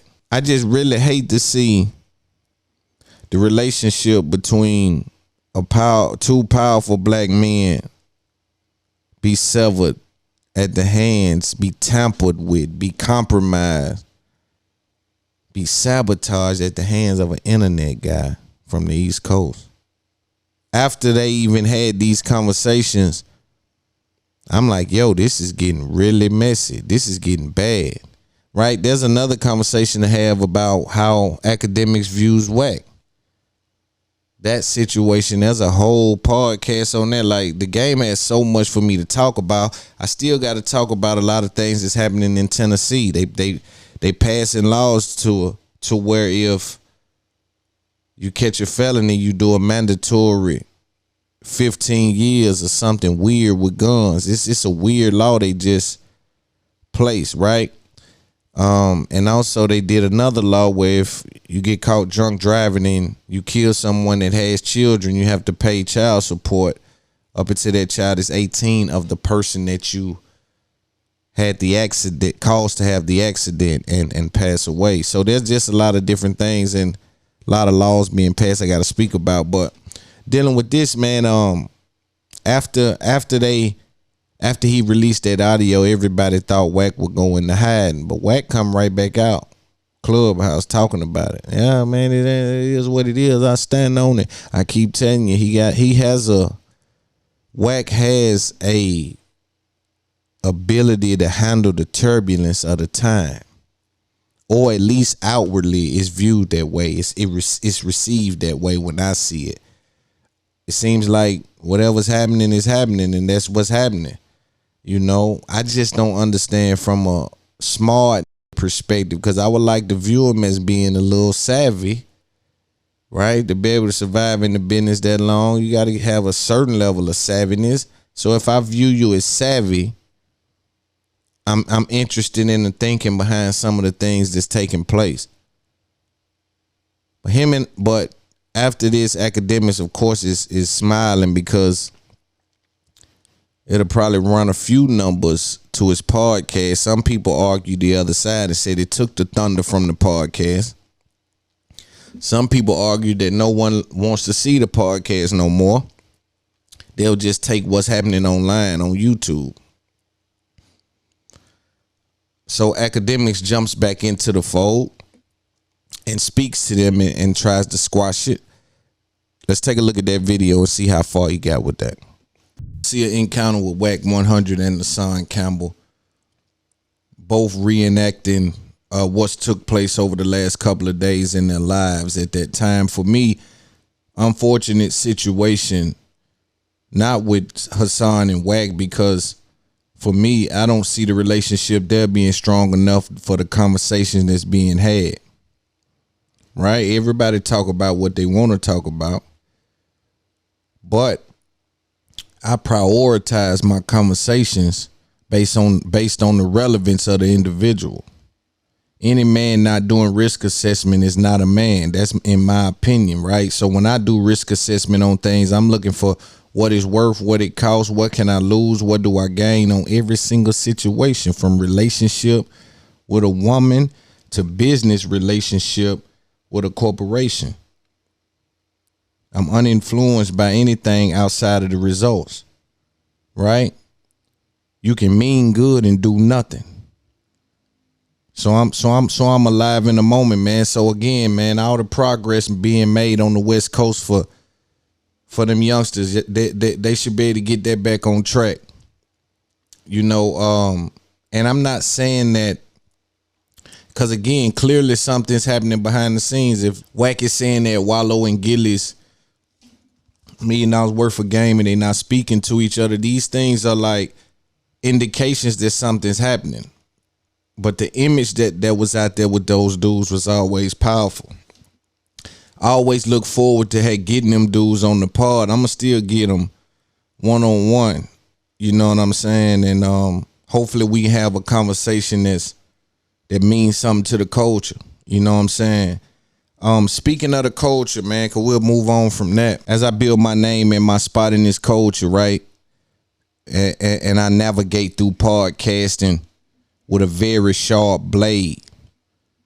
And I'm able to capture the minds of the people who are influential in the culture.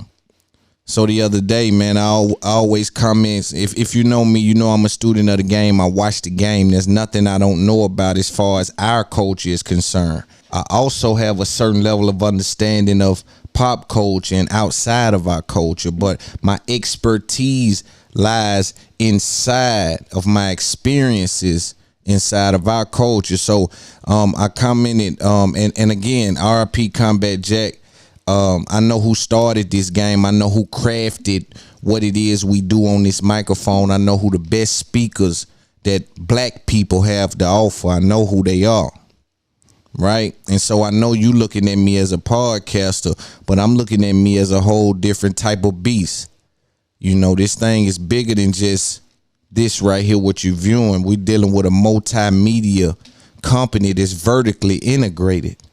It's a high level of upswing dealing with this, right? From a business perspective, but I still got to find a way to have fun.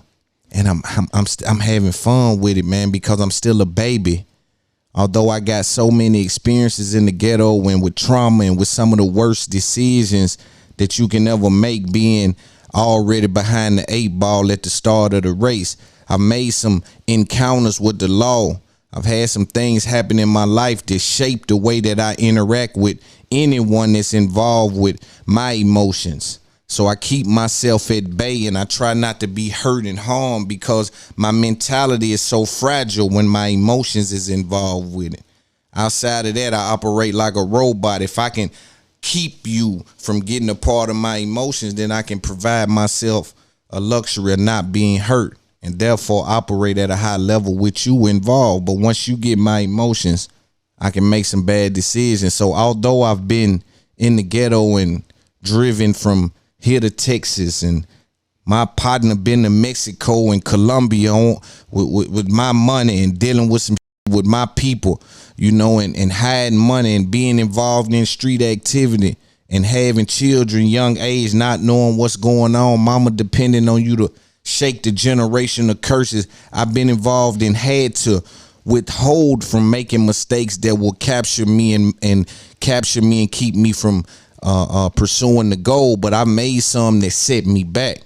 And so with those experiences, I'm able to communicate at a high level, but I'm still a baby when we deal with experiences for a grown man. And so as I'm coming through some of these things, man, I'm able to interact with people that I look up to and have conversation and be respected by people that done things that I view as great in this space. And again, I know how the hot dog is made, so I know how to respect the game because the game is worth being respected. I know what you put in the game and what you got out the game. And a lot of people that's getting money, they put way more in the game than they got out the game. I follow all the forefathers, and Charlamagne being one of the ones that I respect from a viewpoint that I'm not sure many people understand. I saw how he was stretching our ability to communicate in mainstream. As he evolves, he still remains a portrait as to what we could become outside of the hip hop culture when we talk about books and television and things, and just being a benchmark for our people as content creators, right?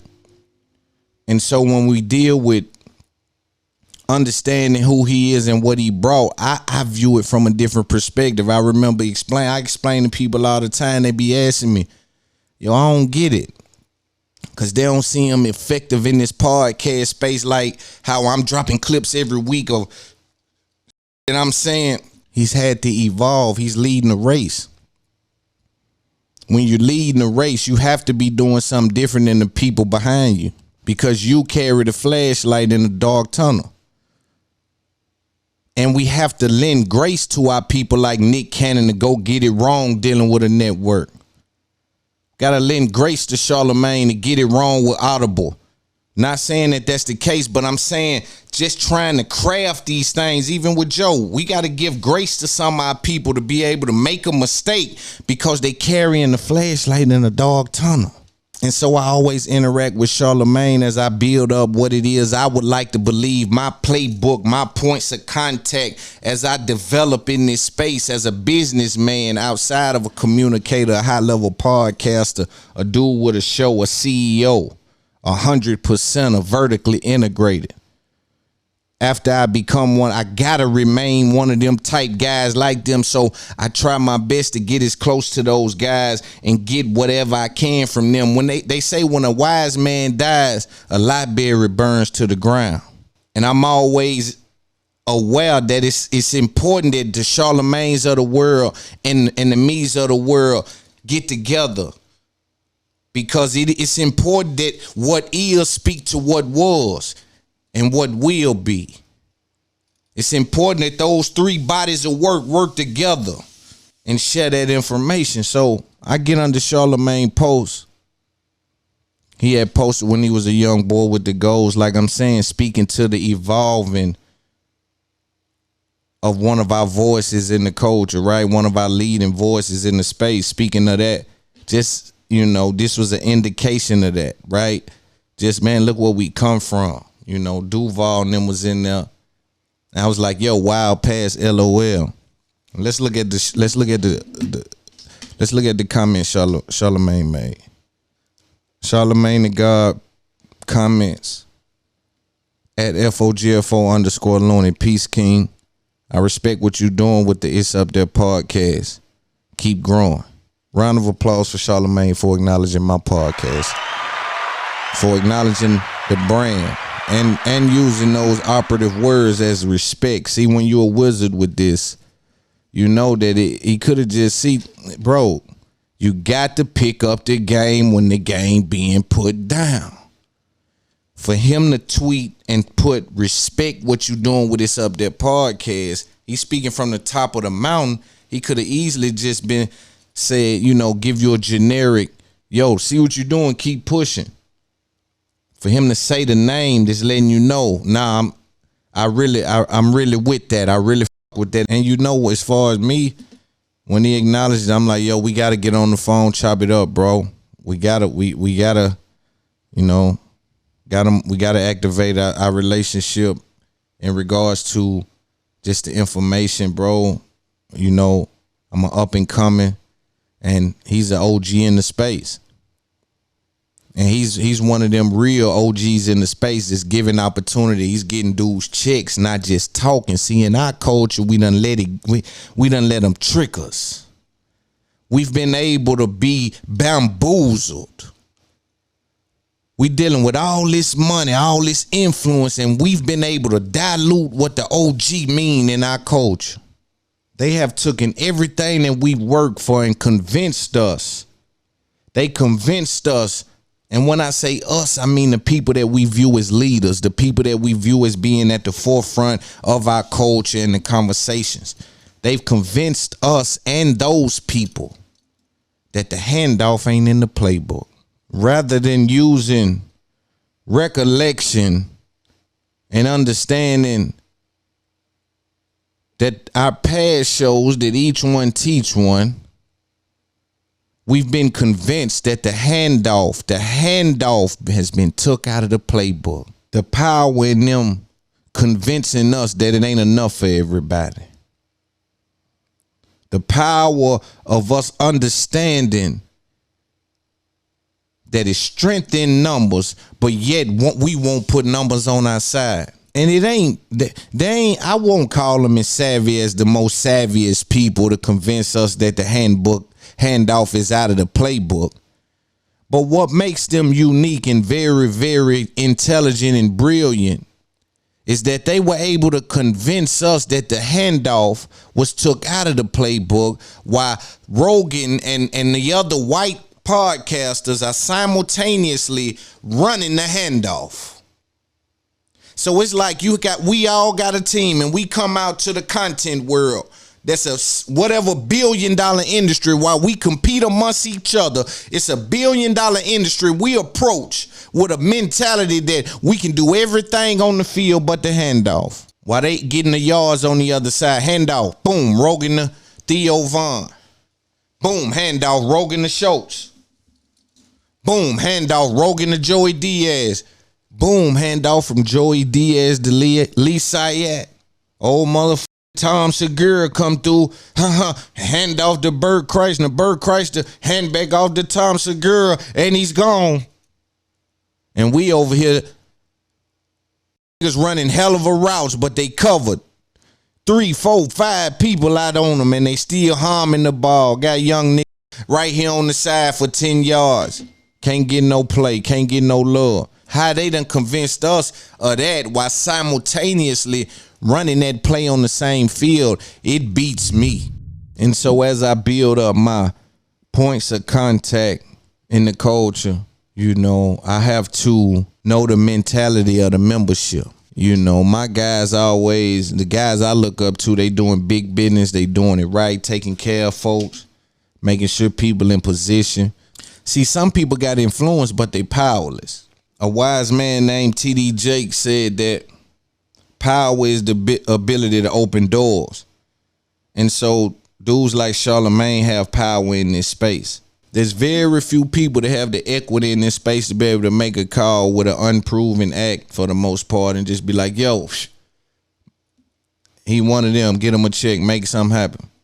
He got the work ethic, I watch, I done seen, he gonna make something happen. Y'all get him a check, get him in rotation. He one of the very few people that can do that in this space. Say what you may. This is where I judge some of these dudes that say who they are and what they are. I judge by what's been done in the space on your behalf. What you do for yourself, we take that off the list. Ask Jay and them.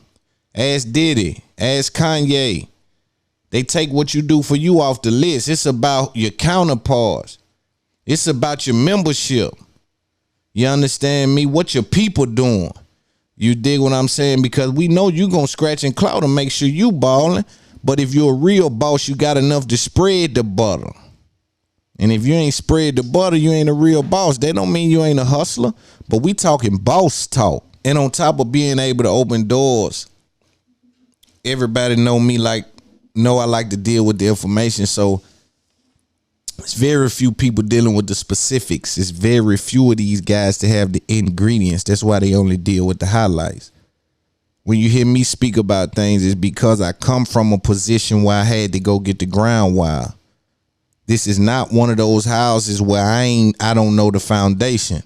This is one of those houses where I have built by hand, brick by brick, everything that now we call influential. Right? So when I deal with dudes like Charlamagne, it's like, yo, this is dealing with the specifics. Your interaction with him, your conversation with him, eyes open, pay attention. Right? Watch things. Make sure you're taking it in, right?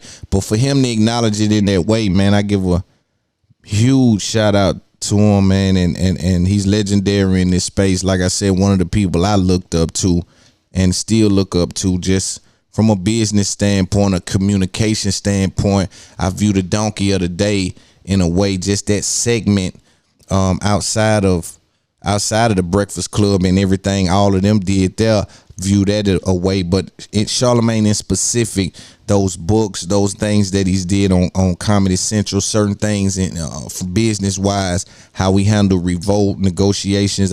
Chris Monroe, me and him have had long conversations about things. So again, I'm just tapped in with the brilliant minds in this space. And when they co-sign you, it makes your journey a little easier, right? Even if you ain't in a position to really better fruits that you see them bearing, you understand that they see in you what they know to be influential in the outcome. I didn't say that'll be good or bad, but whatever you got in you, young, it's going to be influential in your outcome. As long as you don't let them trick you into using everything you got against you, you going to be all right. But the trick is you don't never go in the trick bag. How to stay out the trick bag, Loon? You do risk assessment. Understanding what's in front of you. Understand we dealing with now, but what's important is what's next. Understanding that right now you looking at my old move. What I said right now, I thought about seconds ago. It's old talk. You see what I'm saying? No matter how influential it is, no matter how good or bad it is, we got to keep pushing. My job is to, whatever influence I have, bottle and package and take that and get money off of that. And that's where Charlamagne them come in for me. That's where the Chris Monroes of the world, the Tavios of the world come in for me. That's where these guys come in at for me to help me understand what it is you have, youngster. We're going to help you bottle and package that. And once I'm able to understand that, I feel comfortable letting my people know we finna be all right. Right?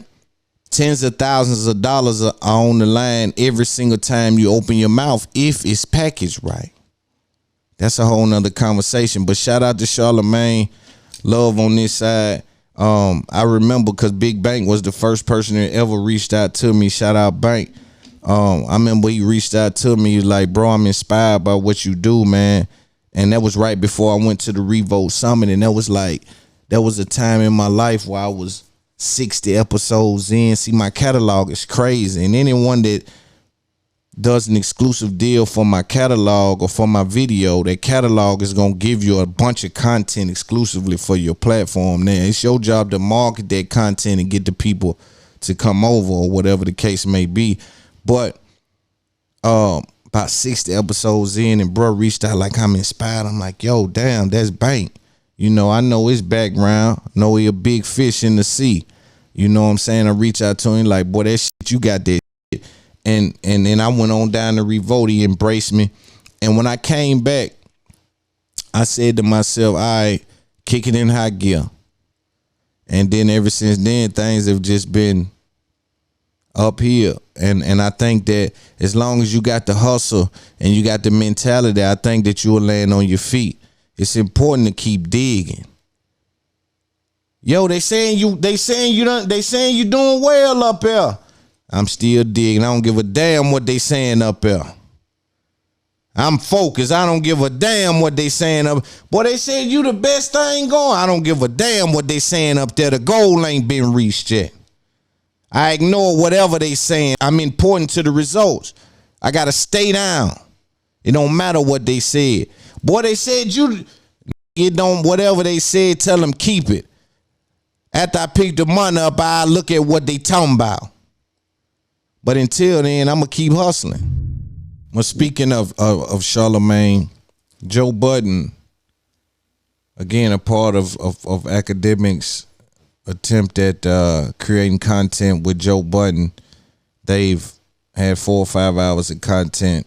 A lot of those talking points being akademiks unloading what it is that he's recovered from all different entities, you know, whether that be his friends, people he don't know. He just had talking points from all over, and he just delivered them on arrival when he spoke with Joe Budden. So he kind of bombed on him all out at once. But at this time now, I think he's more relaxed at this conversation. Now he's got a lot of those talking points out, and then he got 1 or 2 left from other people, and then he'll start talking about things where he kind of gets in his original self, like, yo, you know, about your family and things like that. You know, some of those kind of conversations more along the lines of what we kind of know of him.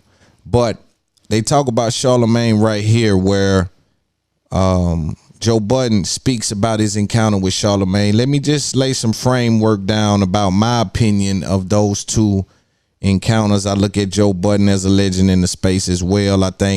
I view him as a guy who has an extreme amount of influence. I think he may mishandle the business side of things at times. Although he lands on his feet, I think his confidence is unwarranted though in certain spaces, because falling but not scorned still is a fall. And when you view it as, well, because I wasn't scarred, as not a fall, now it speaks to your mental stability, because now you're creating a delusional atmosphere. You are now living in a space where you view things like even a failure isn't a failure, right? You can't do that. and really make strides at really breaking that generational curse, right? Because all the money you have right now, it'll take one generation to mess up and it's gone, right? So we know we fighting for the long haul. We looking at the ending result when we dealing with trying to come out the ghetto, right? And I call you in the ghetto if you ain't got 100 million.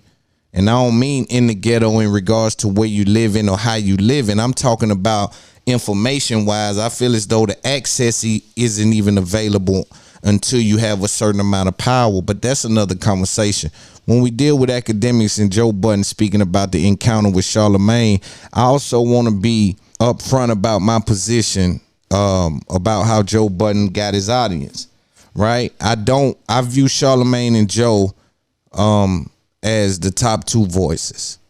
I think Charlamagne has done way more business and better business in this content creator entertainment subsection of our culture, if we want to talk about the business side of it, right? Now, also has helped more people. And again, my measurement of big homie and success is how many people you've helped, not indirectly because they kind of was around you and took something from you that you didn't give them, and they built on that and made something of themselves, right? We talking about calling to create conversation and equity and money, bring money and opportunity to the people. If it ain't a list of those individuals out there, I think the big homie title has to subside until we can deal with the results. I think when Joe Budden first hit the scene, he had to get Charlamagne to leverage. Charlamagne was really big in this space. When you go back, Charlamagne was in every piece of content on his launch. On Joe Budden's launch, Charlamagne had something to do with a high percentage of damn near everything he had going on. And if he didn't have it in the launch, it was within the first quarter of the inception of the business. It was within the first quarter and the most impactful piece of content he had at that time. He would call him for the pull-up. He would call him for the podcast. He would call him go get a little deal from Revolt for the end of the year. He would call him. He would need Charlamagne for those things. Need to come on Breakfast Club. Try to get a little, right? So, again, not saying he done anything wrong, just identifying the circumstances. He also had to use akademiks. When akademiks came over the complex, he brought a whole bunch of the internet YouTube world. Joe Budden was able to capitalize on the ability of akademiks not to identify his strength in having that kind of audience. You were bringing everything complex was missing. Joe Budden just happens to be a certain kind of talent like me that once the eyeballs view it, it's a wrap. It's over. Now we want to see more. So as Joe Budden evolved in front of that audience, when he left, he took part of that audience with him. Being early in starting narratives and see, the content word had yet to see someone in real time create a narrative, right or wrong. I think it was right. But as he left that show and explained what was happening, that narrative that he created showed an ability to people like, man, this dude is a wizard with this, right? So he left with half the audience. So he took those audiences from Charlamagne and akademiks. He was reaching for claws at first, Joe Budden was. He was going to get Casanova. He wouldn't even talk to Casanova when Casanova got out. When Casanova got back out right before he went in, he wouldn't have had a spot on Joe Budden podcast. He probably couldn't get on the show. And I'm saying this respectfully to, the situation. I'm just identifying what the space is dealing with, right? So you had Casanova and Mano and all these people. I know he's did Mano podcast. There's a relationship there, but it's a proximity you got to deal with Mano. Mano close enough to scratch you on your back. Mano close enough to send a nigga to see something about a dog. You see what I'm saying? So you got to kind of deal with Mano in that way, right? Because he one of them ones that it may be in your best interest. You see what I'm saying? So again, just understanding how these things are put together. But when we look at the audience thing, that was an audience building stage for Joe Budden, not Charlamagne. Charlamagne had his audience at that point. He was leveraging his audience already. So he was handing off an audience to Joe Budden. Like it or not, we dealing with the information. And so Joe Budden explains, because he had a rant where he went on. Joe Budden went on a classic rant and kind of went at Charlamagne at a time where I have to kind of go back to recall exactly what was said. I know I probably covered it if I was doing podcasts then. I'm pretty sure I was, but I probably covered it. But he said something, there was some back and forth. And so Charlamagne got at him and said some things. I think it was about his business sense, right? His business acumen, because the negotiation in public, it was something that I peeped way back then, and he peeped it too. Like, he didn't say it that way, but he said it in a way where it was like, yo, you doing this to these companies, you know? And so I think that Joe took that a certain way because Charlamagne is powerful. And when you Google Joe Budden's name, if it says Charlamagne says such and such, I mean, I think this is what the thinking is. Let's let Joe Budden speak about it. Hey, one thing I think I have surpassed you in is rants. I think the Big Act rants are, come on now. I think I've one of your last great rant, other than you firing those two dudes, was the Charlamagne rant. Oh my God, that was a great rant. That was classic. You can't f my rants, yo. One that you probably need to apologize for. Why? Because I hate seeing y'all y'all not fighting. We're definitely not fighting, and there's no beef. I know that's your guy. No, it's ego. Charlamagne and I have a pact that I broke because fucking Parks forgot to edit some shit, but what? Yeah. Our pact is to just stay out each other's way. You don't talk about me. Breaking the pact was the rant. Don't tell me you forgot to edit out a rant. No, our pact came after that. Oh, okay. Our pact came after that. Have y'all communicated? No. We haven't spoken. I feel like I texted him once to say good morning. He never said nothing back. Yeah, he spoke. I didn't hear him. But and I think when Jason Lee went up there, Karen said that they might have edited some things out because Jason was up there wilding. Sent some good words from Charlamagne, but I haven't spoken to him directly. Why is it at the place it's at? I don't want to give you the phony answer and say, oh, what place was that? That's the Adam. Let me not give you what place do you mean? The place you think is at. You know, sometimes. You know why you can't do that to me? Because I'm like the stepchild. When I talk to him, because I talk the game, I love this game. This game of like, you know, it's not only like just a livelihood, but it's like a sport that if I didn't feel like I was competing, I wouldn't be this determined. And it would be bad because I wouldn't be this driven. But I like everybody in the space. So when I go to him, I talk the game. And you're part of the game. When I talk to you, I talk the game. And he's part of the game. Clearly. Yeah. I don't know. Sometimes when you have two alphas, they can't exist together. Like, that's the best way I could put it, right? Like, some dogs you can't keep in the same cage. And I think at least today where it stands, that's probably the best way to look at it. I know for me, I told you on my podcast, I was just hurt that one of the lead voices in our space was seemingly going out of his way to devalue me at a time where I'm trying to prove my value. That's my only beef that I've ever had with Charlamagne outside of, that's the important beef, is wow, like, hey, I understand frenemies. Do you understand his side of it? I don't care to understand his side of it. But you have to. If it pertains to him using his voice to devalue me as I'm negotiating. No, I don't. Let me ask you a question. If I was, I don't know, I'm negotiating with, let's just say Netflix, right? Say you've had conversations with Netflix yourself, and say I'm saying on my platform that's being followed by millions of people, we're now also looking to you because you have been preaching the creator mantra. Mm-hmm. We're looking to you to show us what's going on behind these closed doors, how people are being treated, and also kind of, you know, let us know what's being deserved. Okay. And I'm up there and I'm saying things that you disagree with about Netflix in sense of, I'm like, Netflix should give me $250 million. You know, right now I'm worth that. They should give me that shit, this and third. Let's say the topic comes up on your podcast. If you said, well, I'm going to be honest, Act should definitely get paid, but $250 million, he tweaking. That's hate. Really? That's hate. There is no other way to describe that. That's not opinion? that's hate. It can be your opinion, but it's an opinion that derives from hate. Because think about that. Like, you my man. You my man. So, like, let's put it on us. Your contract with Spotify will be up soon, whenever that is. You will have to negotiate. Maybe that story comes out. Maybe I think you asking for too much money. And maybe I say that to you personally, if I think that. Like, if I really want to help your situation, I speak to you, say maybe there's a different way you can go about this. I don't get on my large platform to somebody I like and say, yo, he's bugging the fuck out. That's hate.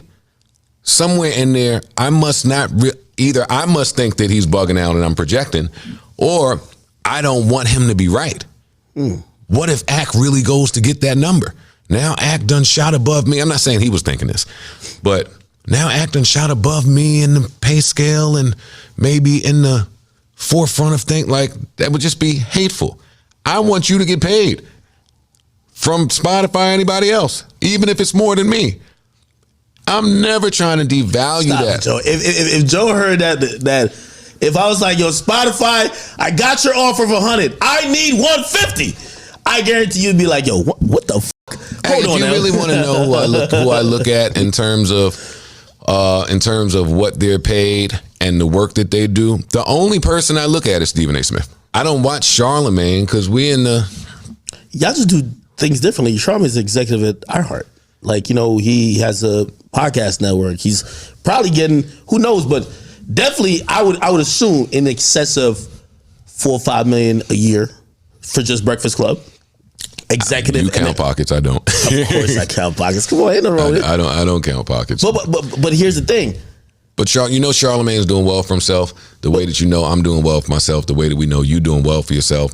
Adam, we know, is doing well for himself. My point of saying that, we can look and see who's doing well for himself. My point of saying that, though, is because the way he's done well for himself has been very different than how you have.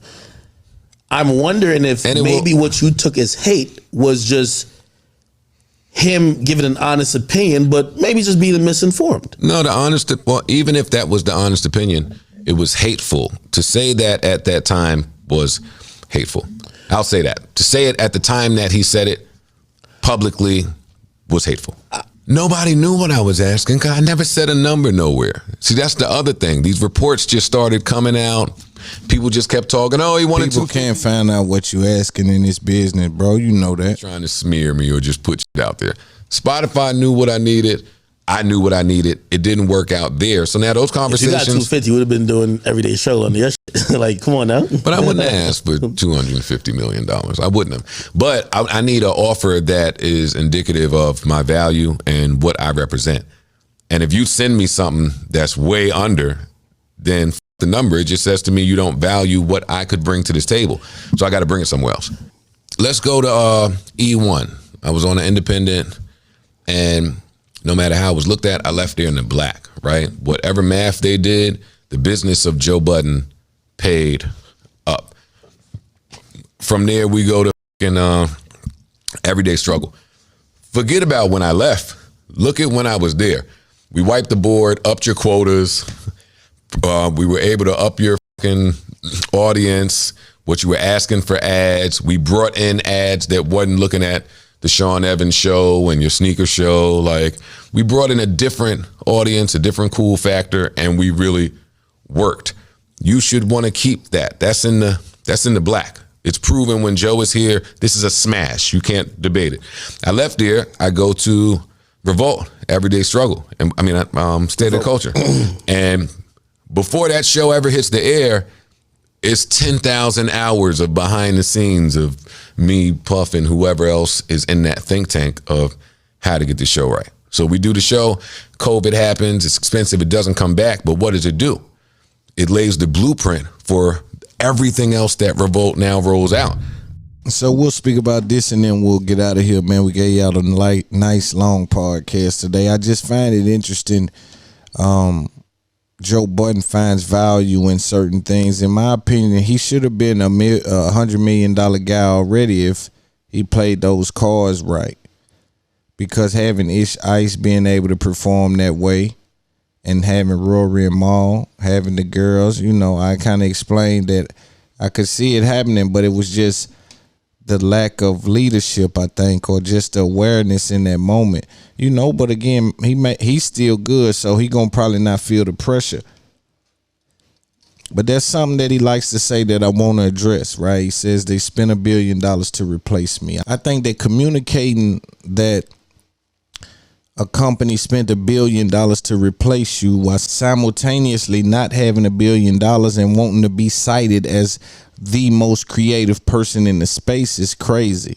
So to say that a company spent $1 billion to replace you would be to say that your podcast warranted $1 billion or was worth $1 billion. So what would that mean, boys and girls? That would mean that the market should warrant you getting you guessed it, $1 billion if they would have to spend that to replace you, how it's being said.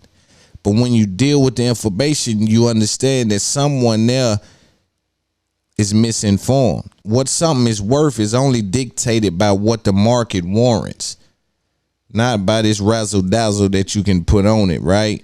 So the things that you can explain are merely ideas until they've been executed. Until it's an example of what I said, it's nothing but an idea. So we got to deal with things as ideas until they've been executed. Now, if we just dealing with the idea of what you're saying, oh yeah, immense value. But once we have to deal with the facts of it, we have to view it we have to comb through it with a fine-tooth comb, and we look at it a certain way, right? So again, understanding where it's at and what it's worth is always important. And I think that he's said a couple of times as well that, yo, the companies coming up next know not to come playing with me because of the public outing that happens when whatever business doesn't take place that I find favorable for me and my team, right? So then I start to allow myself to create a runway for the next company that comes to scratch certain things off the list. In my opinion, there's no need for a manager if you're doing that, because just your manager job is to go in and explain the value. I'll say it now like I said it then. I don't think that the public negotiation reaches the boardroom if it's not disrespectful. I think the only discussions in the boardroom from black people are the ones that's disrespectful to the company. If you're somewhat bigging the company up, they seem to just think that's attaboy, that's part of the gig, when they viewing that the other people ain't doing that kind of thing. So just having that type level of understanding it's imperative to your negotiation. Your management job is to get in there and take what's an idea and make them put my idea on paper and value that as a commodity. View that accommodation as an asset and not a liability. Because if you think you can convince white people or people in boardrooms in public the value of a black podcaster that speaks to the whereabouts of your understanding, I need to send someone in there armed with information that can sit at these boardrooms in the most uncomfortable positions and stand up in a way that's effective for our brand, right? So in my opinion, you keep companies away because let's say they're confused by your communication. Not even interested in taking the phone call, right? And I'm just speaking from a business perspective, just understanding how to navigate the game, in my opinion. You know what I'm saying? But again, man, it's been another show, man. Another good podcast of the fastest growing. Round of applause for my supporters. Big podcast energy. It's up there, podcast Revolt TV. We appreciate all the love, man. Y'all stay down. We coming up, man. So got a lot to talk about next week. I can still go, but I'm gonna hold off. Right? I try to give people enough to make it through the week. You know what I'm saying? At work. Things to listen to at work, in the car, in the trucks, traveling.